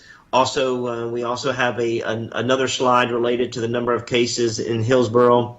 And this is the overall that we see a sharply increase over the past 4 weeks, and we're now at an average of 3,500 cases per day. This rate is around about 234 cases per 100,000 in Hillsborough County residents, and our current positive rate is over 30.7, which has been the highest since we've been back during COVID as well. Our next slide is all directly linked to the pediatric positivity rate from students from the age of 5 years old to 17 years of age, and which make up 6 to 11% of our daily cases. They make up 16% of the population, and historically have been around 13% of the COVID cases. And we see that ages 0 to 4, 138 cases, and then ages 5 through 10, 149 cases, and just continue to grow as we move forward and be up. And only share this information is to show that it's a reality within our school district and our community, that we must continue to take proactive steps. This next slide is all about a table to show the slide of where we were in November all the way to we currently are now, with a number of percent change within our community related to students of 5 years old to 17 years of age, and we're up around 79% from last week. So just really making certain that we pay attention of what's going on in our community. We continue to take proactive steps within our organization. And then once again, this is another model that just shows that on January 10th, we have a number of, it's the highest number of cases we've had reported to date as we move forward in Hillsborough County. And another thing we want to do is provide a suspended agenda is provide an update on literacy. We know that currently on January 24th through the 28th is Literacy Week, and this is a blast off to new worlds where all of our schools will invite guest readers in a safe manner, incorporate dress-up days, showcase all of our activities within our community in our school district. This is a continued focus part within the state of Florida. This is a state initiative where we can address reading gaps prior to the end of third grade, and this information will continually be shared on each elementary site for our families and for our students to actively be involved in this process. And many of our students may be eligible in Hillsborough County to receive free monthly books, so we ask them to connect with their school-based media specialists or leaders or teachers to be able to help that process as the state of Florida moves forward with Literacy Week. And then also we have the best standards as an update. We know we're implementing the best standards right now in the primary world, and we'll be transitioned from 6 through 12, for fourth grade all the way up for the 12th grade next year. So right now we're in the process of our literacy adoption to finalize it, which will be brought to a teacher vote in January. This is all about being able to use guidance information developed we used in K2 world and provide ongoing systematic supports for lesson studies, daily systematic explicit foundational skills. The best is currently, standards we're learning every single day about, and we'll continue to offer training starting in February, and that will transition throughout the summer to make certain that all of our elementary, middle, and high school leaders and teachers feel comfortable and have the capacity to turnkey and really help our students go on and continue to have great success educationally. And then we want to recognize graduation. This is directly linked to being our academic success. Graduation rates, we're at an all-time high at a historical high in Hillsborough County, which is an awesome milestone at 89.2. This is directly linked to the hard work and dedication of our school-based leaders, all of our teachers, school counselors, with our students and our families making this reality. So hats off to all of our stakeholders for making this a priority. We will not stop until we get to 100%, but we'll work every day to continue to make that a reality in Hillsborough County. And then also looking at the comparison, 5-year comparison, we see a continued uptick.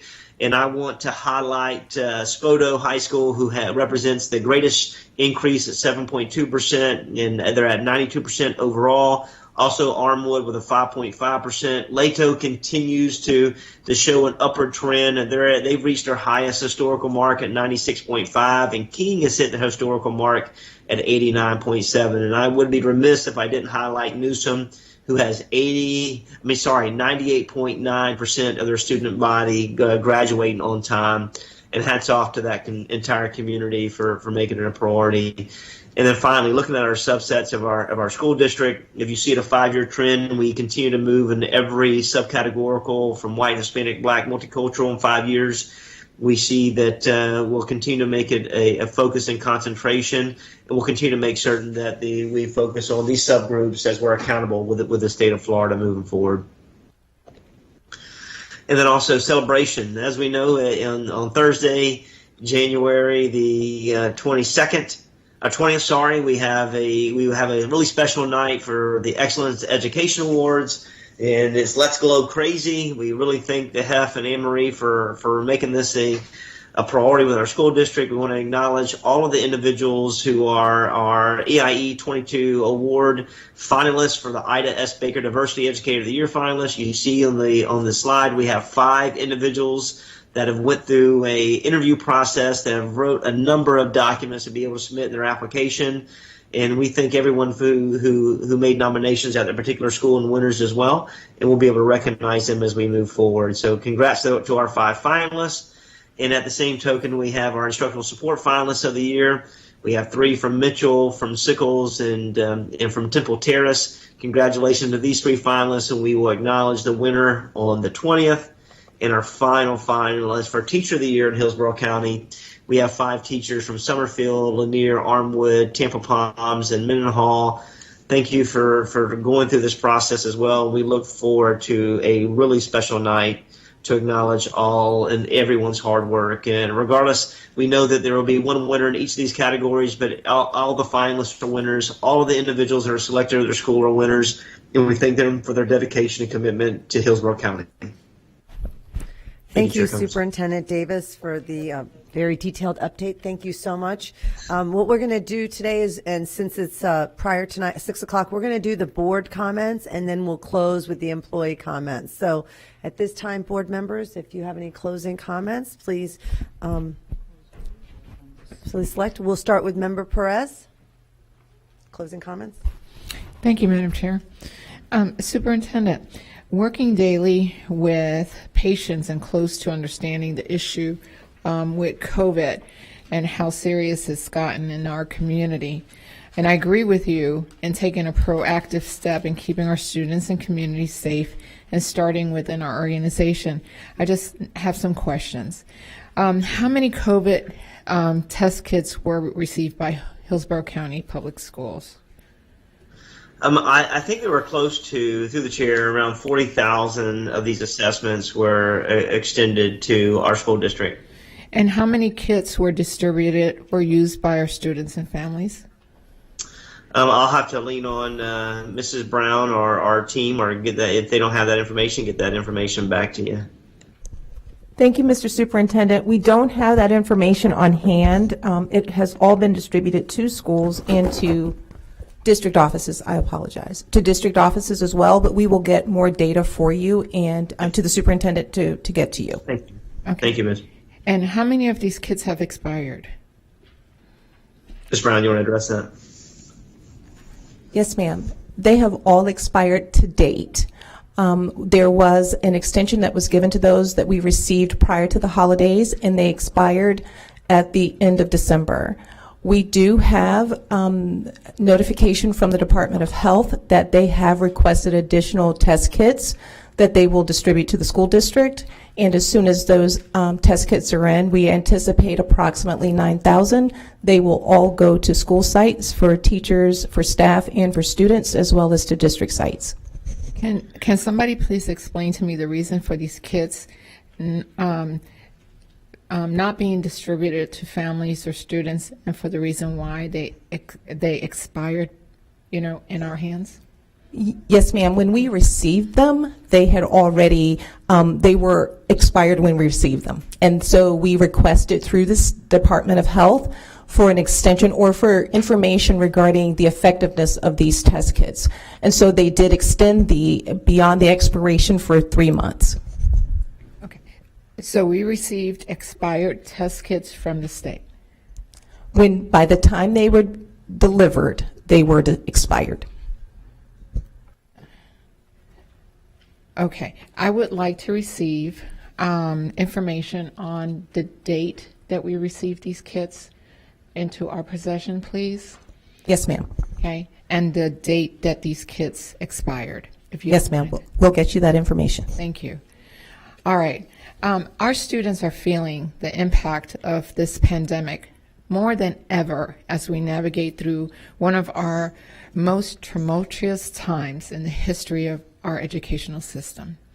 After nearly 2 years, they are grappling with complications related to social isolation and family instability, which in turn is leading to an increase in mental health issues. We're witnessing our learners filled with anxiety, some with depression, and this is not unique to this community. The CDC has reported an alarming statistic. Suicide attempts by adolescents are up by 31%. I'm going to repeat that percentage, 31% since the pandemic started. While the degree of impact may not be as serious for each child, it is increasingly clear that many learners are suffering to various degrees as we all adjust to a new normal. And many times our students are also uncertain as to the steps they need to take when they're faced with sexual harassment, bullying, and sexual assault, only to mention a few. Mr. Superintendent, can you share with us some of the programs and services that our students are being exposed to through Hillsborough County Schools as a way to help bring some stability and mental wellness to their lives, please? Yes, ma'am, and it's really relevant. Thank you for asking this question. You know, to date we have around a little bit over 10,000 employees that receive youth mental health first aid course and training, and 17,000 receive training through for at-risk training programs. We have participated in these trainings as staff. We are equipped to help our students who are experiencing a traumatic or a crisis scenario, and really being able to break down walls and gain access to every one of our students. The Central Florida Behavioral Health Network clinicians on sites have grown over the last 2 years from 2 at schools in 1920 now to 89. And that's just going to have additional resources for our students to be able to have access to more mental health services. All schools have student service teams that include school counselors, school health service professionals, social workers, psychologists, and individual small counselors are available as needed as well. And all schools have access to mental health clinicians for consultations when they need them. We have district crisis response teams to be able to address acute traumatic events, including our students or staff members. We've also implemented in the last year mobile response teams to be able to help school level responses to a student or mental health crisis. And all of our schools have access to social emotional learning curriculums to be able to de-escalate or have greater confidence in themselves and the actions they take, and how to gain greater access to those adults at their schools or through their peers. And ninth grade, we use HOPE for our curriculum that really addresses some of the mental health aspects for our students. And we continue to make certain that emotional wellness initiatives such as the Sandy Hook Promise continues to be in the forefront of our schools. One thing we'll continue to do is educate our parents and families by providing the parent and family guide and resources and communicating directly with them, so that we move from developing the whole learner to be able to develop the whole child. I want to let our students and families know that we continue to stand ready to guide our learners throughout this instability. And I want to remind you that a number of our critical supports provide each and every one of our campuses to promote mental health, to reduce the stressors in our learners. Whether we're experiencing, trauma directly related to COVID or bullying or harassments, we have supports on campus every single day through our counselors, social workers, psychologists, and clinicians. And we'll continue to conduct trainings to be able to be proactive, so that our district grapples with ongoing issues as needed to be able to turn the corner and break that cycle. So we will continue to take proactive steps and strategies on each campus to remind our students how to report problems, whether it be on a negative experience or a mental health experience or a crisis as well. So thank you for asking. Thank you, Superintendent. And I want to welcome the district back, and hope everyone has a happy new year this 2022 school year. Thank you. Thank you. Thank you, Member Perez and Superintendent Davis. Member Gray? Thank you, Madam Chair. And is this the end of our own comments? Yes, closing comments. Oh, okay.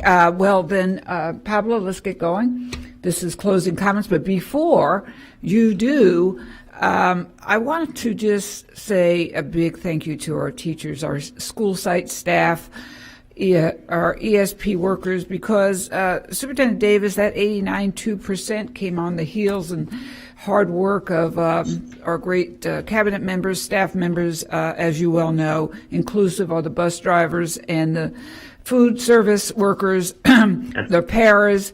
So this is in spite of this horrific COVID virus. And one thing, too, and Member Perez, this is kind of piggybacking what you said. on the virus. We are very concerned. We're sitting here with that heavy heart as well. And the federal, we had a forum yesterday from BayCare on a federal level, state and local level, and I shared this with Superintendent Davis, and just to apprise the community that we're on top of it. But the 3 recommendations that were made, and this person remarked that Hillsborough County Public Schools was doing an excellent job, but he has 3 kids in this county that go to school, and he would say that what we do need to do is provide the medical grade masks for this specific virus. And he did recommend that we have more town hall meetings, I guess you would call it fireside Facebook chats, because the public, this is an ever-changing, evolving virus with big ramifications for the well-being of all of our students, our staff. And I think that the more information that we can give our parents on a regular basis, a weekly basis, I believe we would be, and they would be more prepared to augment some of the situations that come up with their children and some of our grandkids. That would be my suggestion. And there's no comment needed on that. I already wrote an email. So without further ado, we have, thanking also Plant High School, the chorus, and I know you said this, Superintendent Davis, but they're going to Carnegie Hall in New York. And I know Member Snively just came back from New York, and she knows that there's such great entertainment there, and they'll be part of it. Alonzo High School, the drama is going to New York. East Bay Chorus going to Colonial in Virginia. Progress Village, the Thespian Festival. Orange Grove, the Thespian Festival. So our kids are doing really great, leaps and bounds accomplishments, again, in this type of COVID arena. And we're doing some exercise, too. Pablo, what's going on with our Hillsborough County Public School Gasparilla Clinic? Can you go ahead and start the video, or this is just a snapshot? So Susan Harmling from the Gasparilla board, she's the head director, is giving us all a discount to join in on the 5K. And I know Member Snively, myself, Stacy Hahn. I don't know if the superintendent did it the first year I think he did take part. I can't remember. I know previous Superintendent Akins did. And Karen Perez also took part. So we're going to put the pressure now on Member Washington and Member Combs to join in on this 5K. And I'll bring my stopwatches here shortly. And I will say that Superintendent Davis is now training because I gave him a workout schedule. So he will be in ship shape. So that was one announcement. I want to thank Dina Marshall and Humana for really backing this also, and our great staff and marketing team, Lauren Bergold, and all of the other troopers for putting this out there. And Ashley Capucci also for us having these great clinics, and thanking myself as well. Next.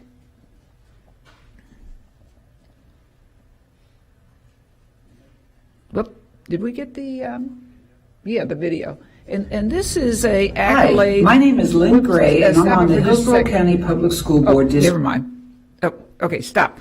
So this is a story that Shake Washington, Member Washington and I, and Fred Hearns did together in the honor of HAPSI, which was run and is run by Kingship Parham.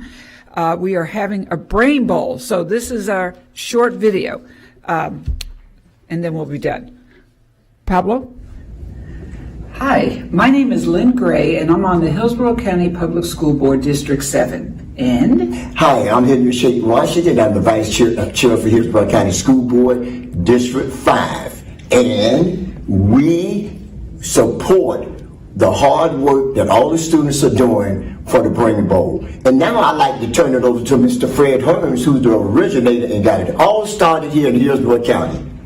Well, we certainly want to thank HAPSI, Hillsborough Association of Black School Educators. They're the ones doing all of the hard work, working with our students, along with school district employees, volunteers, parents, and of course our students. The finals for the 6th annual Black History Brain Bowl, sponsored by the Hillsborough County School District and HAPSI, will be on February 26th at Howard W. Blake High School. Students, study hard. We know you're going to do well, and we'll see you all on February 26th at Howard W. Blake High School. And thank you, Fred. And the work that you have done for our African American Task Force, along with Kingsha Parham, with the HATSI, is unbelievable. And the task force has put together a great program for the Brain Bowl. And Sheikh Washington, you have been so instrumental and so supportive to the efforts. And good luck, students. We are with you every step, or I should say every question of the way. Good luck, students. Good luck. Thank you, Member Gray. Thank you, Madam Chair. I'm done. Thank you, Member Washington. Thank you. Thank you, Madam Chair. When you mentioned the 5K, but we didn't talk about the Attorney Porter. Is he in that too? I don't bother with the 5K. I do the 15K. Oh, excuse me. All right. Oh. Well, you know what? Member Washington, I do the 15K and the 5K. So can't we get Mr. Porter to do both? Yeah. I'm always happy to participate. So. Okay, we're good. We're good. I didn't want to leave Mr. Porter out. Okay. So on January the 4th, I had an opportunity to visit the Palomares County Utilities Educational Program with Commissioner Gwen Myers and Tampa City Councilman Charlie Miranda. And what it was about is the workforce, because we have an excellent workforce here in Hillsborough County also, but they wanted to see exactly how possibly we could work something out, the workforce over there along with our workforce. It was quite educational. And it has a lot to do with incarceration of when people are released, so they have an opportunity to make a living in life and still be successful in life. So it was really a great event, and I truly enjoyed over there. And we are going to start working with the city and the county, because we have to work together in order to make the city of Tampa and Hillsborough County a successful environment where to stay and live and be productive in life. Going back to the holidays, it was quite interesting, great holidays, had an excellent time. My daughter got married, so that was good. We had a good time. And I want to say Happy New Year. Happy New Year. And you know, we at 89.2. Next year this time, we'll be at 100. We'll be at 100. So we got to continue to do all the good work. Bus drivers, custodians, all of you are involved in that 89.2. It's not just one group. It's everybody involved in that. Because if we all don't cooperate and work together, we couldn't be this successful. So thank you very much. And again, Happy New Year. Thank you, Member Washington. Member Snively? Thank you, Madam Chair. First, I want to say welcome back to everyone and Happy New Year. I hope that 2022 does not tell 2021 to hold its beer. I have an optimistic outlook for 2022, so I hope that will be the case for this year. So especially starting out with great news like our graduation rate.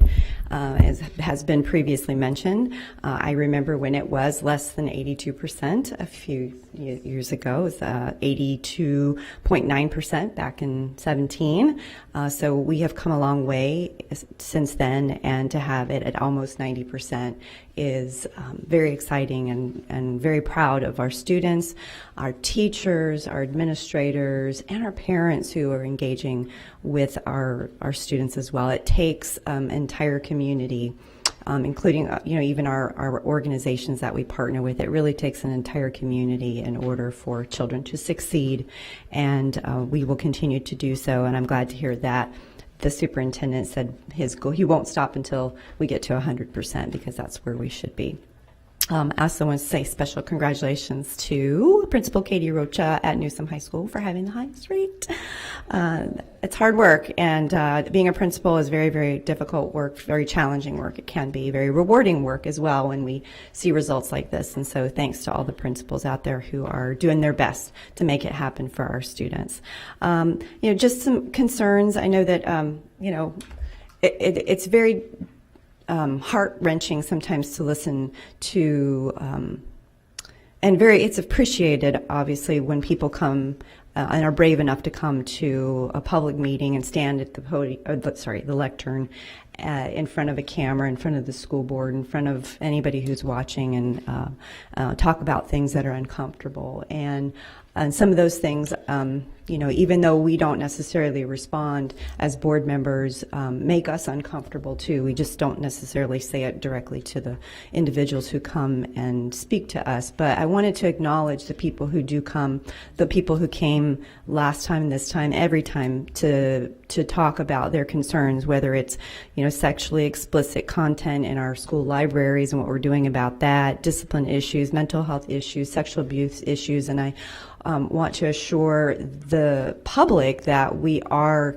aware of those issues. We may not respond directly during meetings, but we care about what they say, and we care about what they've been through, and we work together with the superintendent to try and make resolve every situation and make it better for the students and the families who are involved in that. And so it's not always as transparent as we'd like it to be, but I want to make sure people know that we care very deeply about our students, and we want to make sure that we're taking good care of them and that they're safe at their schools. And when we as parents drop our children off at the beginning of the day, or they get on the bus every morning, or they walk to school, we feel that they are in the best care, custody, and control of our staff and our administrators. So I want to thank especially just some upcoming things, a little teaser. Kim Bays, thank you to you and your team for what you're doing with CTE. It's very exciting what's coming down the pike. I'm looking forward to hearing more about that. Terry Connor and his team for ACE, for the Cambridge ACE program, and some of the things that are coming with that program. That's very exciting for our school district, finally. And Sue Burkett, Chief of Schools, we know you got a tough job, and you're kind of still cutting your teeth on it, but I'm pretty sure you are very much probably an expert, getting to be an expert by now at what you're doing. So thanks for everything you do. And then finally, thank you to the Plant City Improvement League for the Martin Luther King Jr. Parade last Saturday. A few of us got to participate in that. It was a beautiful day for a parade, a great day to celebrate that. And we're looking forward to their breakfast, where they always award scholarships to our students, this coming Sunday morning in Plant City. And then congratulations to all of our employees who are nominees and finalists for the Excellence in Education Awards. That is such an exciting time. I know we have to take precautions as we gather together this year. However, we're still looking forward to that at the Straz on January 20th. So congratulations to all those hardworking teachers and staff members out there. And that's it. Thank you. Thank you, Member Snively. Member Vaughn? Thank you. And thank you, Member Snively, trying to get that echo not to happen, for addressing the fact that as board members, as we listen to comments and sympathize with many of the speakers, that even though we're not responding directly to the speakers, that we empathize and that we do ask questions of the superintendent and work together to address the concerns of our constituency. I appreciate you addressing that. Also, Superintendent Davis, to Member Perez's questions, I just wanted to get a little more clarity, and I appreciate Member Perez asking about testing, because I do have a lot of people who have reached out to me and concerns of possibly having COVID and wanting to figure out where they can get testing. Now, the state knowingly sent us, I believe when you and I talked about it, you said pallets of expired tests. Is that correct? COVID tests for our schools? We received a number of COVID assessment, rapid assessments to be able to extend out. I am not certain related if the department knew that when we received them, they were expired. I know that we received them on our dock and our team through Tracy Brown, her team, identifying those, reached out to the department and worked to be able to obtain another extension on where they currently sit. So, as I said to Ms. Perez, we'll get all the information that we can related to that and be able to provide to each of you as needed. And the good thing is we work as soon as today is to be able to gain access to around 9,000 additional rapid assessments to be able to push out to all of our schools and all of our sites.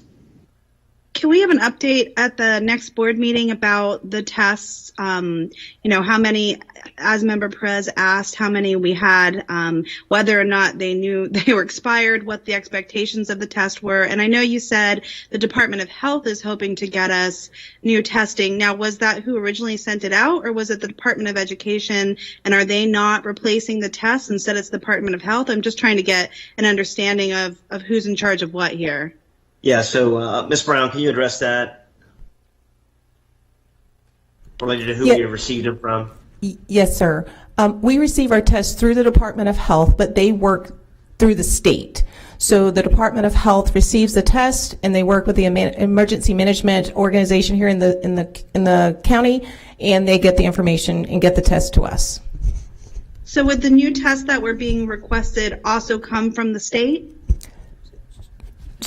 I apologize, I don't know exactly where those tests are coming from. This is information we just received, confirmed today that the order was placed by the Department of Health. I'm not sure where those tests are going to come from, but I will get that information.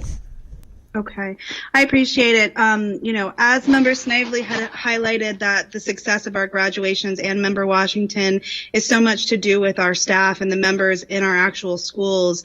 The fact that our schools are open and able to serve our students are also a direct relation to the staff members who show up every day, and making sure that they at the very least have access to tests in a time right now where Omicron is so aggressive as priority. Now, Superintendent Davis, I know you resent it to me and we've sent it to principals, but can you highlight again the fact that we do have testing for our teachers and Hillsborough County staff members available? Because I've had several teachers reach out to me unable to get testing and concerns about reporting to school and possibly spreading COVID, and weren't aware of the testing information that we have. So can you highlight that again, please? Yes, ma'am. And through the chair, we have really established immediately one of the things we did when COVID came on last year, established a partnership with TGH Urgent Care provided by Fast Track. And they offer priority for COVID-19 test scheduling for any of our employees that may feel that they have symptoms. We want them to be able to acknowledge that. And they can go on www.fasttrackurgentcare.com to be able to identify, through 10 geographical locations to be able to set up an appointment. These appointments are happening really fast, and the turnaround has been pretty much less than a day. So we encourage our employees to take advantage of this, and they can go on our website to be able to look at all of our COVID-19 information, and there's also some tests and FAQs we sent out last year as well to our staff. So take advantage of it. This is just to be able to help our families and to help our employees stay healthy and be able to stay in front of children to keep instruction taking place. Okay, and I just, someone actually, as we were talking, sent me something that those tests might have a further expiration date on them. I'm not really sure, but if that's the case, if those tests are valid, will we be handing those out to our schools as well? Which test? Any test that we get from any new assessments that we get in the 9,000 that we identified today, we will make certain that they have a valid expiration date, and then we will disseminate those to our particular schools. Anything related to using our TGH partnership through Fast Track Urgent Care, that is done on their sites, and they take care of that. Okay. Thank you. I appreciate it. Thank you for the time. Welcome back. Again, I know everyone's tired of hearing it, but I just want to extend such gratitude to the people in our schools who are keeping our schools open and working so hard to provide the best education to our students who are braving the times that we're living in. And, you know, I'm so grateful for all of our school staff who show up every single day and make sure that our schools are open and our kids are taken care of. So I just wanted to say thank you again. And thanks to all my coworkers and to all of our staff who are working so hard at the district as well. Happy New Year. Thank you, Member Vaughn. We will now go to the employee comment, which is time certain, a couple minutes late. We will now take employee input. Even though we hear public comment at the beginning of the meeting, it is sometimes difficult for employees of our district to attend meetings at 4 p.m. There are many ways for employees to make their voices heard, including through union representatives, emails, phone calls, one-on-one conversations, and public comment at the beginning of the meeting. The board wants to hear from you. With this section of our agenda, we're creating another avenue for employees to speak to the board. We're setting aside 30 minutes for employees of the district to speak to the board about any issues that are on your mind. This is not intended to be a discussion about specific agenda item on tonight's agenda, but rather an opportunity for you to speak to the board about any issue related to your job or the district. Each speaker will have 3 minutes. I will now call the first speaker, and if you'll please introduce yourself. Thank you so much.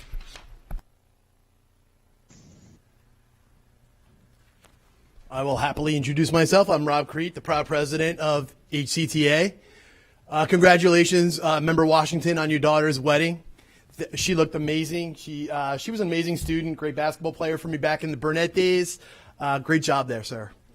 Board members, staff members. A year ago, we reduced our workforce here in Hillsborough County by 1,000 employees. This year, we're down by another 1,000 employees. How easy do you think it is to do the work that we're doing out there in the sites with thousands of fewer employees? It's a challenge every single day. Most of our schools are playing an improv game every day, playing the shell game of who has to cover which class. Which classes are down X amount of students? How many teams or specials teachers do we need here or there? And we are doing things every single day on the fly because we don't have the people in our schools. It is putting a lot of stress on our employees, on the bus drivers, the lunchroom workers, the custodians, those that we represent, those that we don't represent, the teachers, the support professionals. It's a real challenge out there. And if you're out of sites and you're not recognizing it, it's because they are trying to do the shell game to help, make it a great experience for you. But I need you to understand that people are stressed to the max. Right now, we're in bargaining.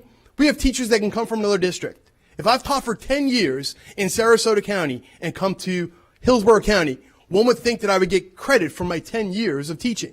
But no, I would get credit for 9 because we don't automatically get credited for the year that we've already taught the year before. And why is that?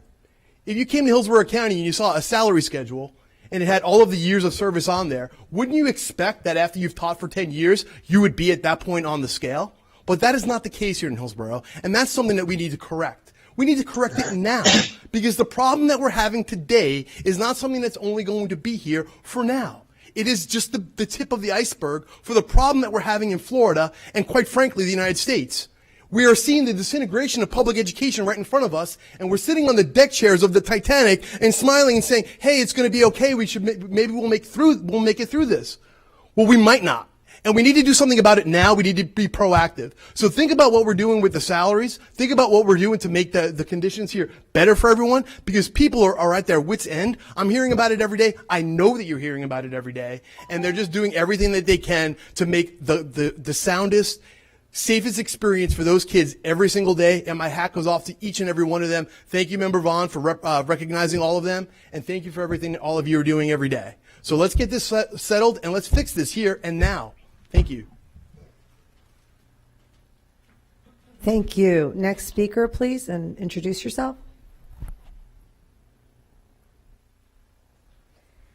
Hello. Can you hear me?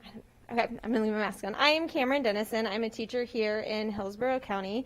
It is my 6th year of teaching, but I guess based on the pay scale, actually only my 5th. And I'm here to ask for a pay raise on behalf of all teachers because as of right now, you're not going to give me my year of service this year. You are thanking us, but you are not showing it. I could go to Sarasota County and make well over 10 grand more based on the pay scale that they just put out. They're giving their teachers 0.25% that they got in July, which is they already got their raises for this year. They've added another 5.25%, and they have differential for bachelor's plus 30, master's plus 45, and doctorate.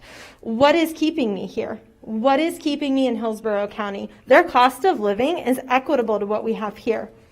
You have teachers who've been teaching in the county for over 10 years who, based on the rent hikes that are happening, they're not going to be able to afford to live here anymore. They're not going to be able to afford to teach here.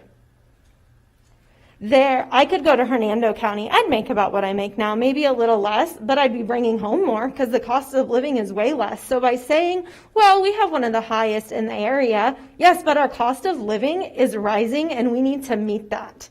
You say, thank you, teachers, but we're not feeling it. It's exhausting. If I have to pick up a second job or a teacher has to pick up a second job to pay rent, I don't have time for self-care that keeps getting talked about. I can't be my best teacher self if I have to have a second job. So I know that the next executive meeting has been pushed back. Bargaining can't happen until the executive meeting happens. So please think about what is being brought before you, because we can't do it. Thank you. Thank you. Next speaker, please. Okay, don't take my tie yet because I have to clean. That's okay, they're from the district. Thank you. Mr. Farkas isn't here. Okay. Don't take off your glasses. Good evening, everybody, and Happy New Year. It's nice to see you. Nice to see you again. Ms. Combs, just saw you last night. Our two previous speakers are very accurate about what's happening in our schools. We're exhausted. This is my 41st year, and I'm exhausted, but I still come every single day. And I wanted to read you something. Dinner guests were sitting around the table discussing life, and one man, as CEO, decided to explain the problem with education. He argued, what's a kid going to learn from someone who decided his best option in life was to become a teacher? He reminded the other dinner guests that it's true about what they say about teachers, those who can do, and those who can't teach. So they asked another dinner guest, Susan, who's a teacher, what she thought. And they said, Susan, what do you make? You want to know what I make? I make kids work harder than they ever thought they could. I can make a C+ feel like a Congressional Medal of Honor and an A- feel like a slap in the face if the student did not do his best work. I can make kids sit through 40 minutes of study hall in absolute silence, and I can make parents tremble in fear when I call home. You want to know what I make? I make kids wonder. I make them question. I make them criticize. I make them apologize and mean it. I make them write. I make them read. I make them spell definitely beautiful over and over again so they never spell either one of those words wrong again. I make them show all their work in math and hide it on their final drafts in English. I elevate them to experience music and art and the joy in performance so their lives are rich, full of kindness and culture, and they take pride in themselves and their accomplishments. I make them understand that if you have brains, then follow your heart. And if someone ever tries to judge you by what you make, you pay them no attention. You want to know what I make? I make a difference. And we need to know that the school board and the executive board and everybody else stands behind us, not just because these times are more trying than ever, but because we deserve it, because we're here every day. We show up every day and we do our best for every single one of your kids. My kids are gone, but they're all mine. I always tell them I am the Jewish mother from down under, and then they're mine, mine, mine, mine, mine. Reward us. Put your money where your mouth is. Tell us how much you appreciate us, and show us how much you appreciate us. Thank you. Thank you. And we just I'll have the final comment. I just wanted to say, I want to thank all the speakers for this evening, and I don't want to echo what everybody says, but every time somebody comes up here, every board member really listens to that. We reflect and we react to that. So I don't want to think that it's being heard on deaf ears. We do really understand that. I think if you really look and you see what's happening in the state level, you see it systematically. We're trying to destroy public education. And really for people out there who are watching or listening to really fight for public education when our base student allocation is one of the worst in the nation, and we are number one in Zillow moving here. We need to continue to fight for public education, and we want you to know we're listening to you. It's just very hard because we're looking at, are we keeping the lights on? Are we paying people? How does this happen when you are, when you look at the average private school in the Tampa Bay area costing $15,000 to $18,000, and we're still getting paid less than $8,000 per student. So I think we need to just continue fighting for public education. I want to thank everyone who's keeping our schools open. I mean, I'm on the Council of Grady City Schools, and we're seeing schools around the nation that are closing. And I know that from the secretary to the bus driver to the nutrition, to the teachers, to the paraprofessionals, to the cabinet, everybody is working so hard to keep the schools open and keep our students. And we're looking at so much more than the academic issues of children. We're looking at social issues. We're looking at emotional issues. We're going to look at decades of this pandemic, how it's going to impact our community. And I just know that each one of us, even though we're not saying sometimes on public comment, we are hearing you, and we really take that to our hearts. And with that, thank you, everybody. And this meeting is adjourned.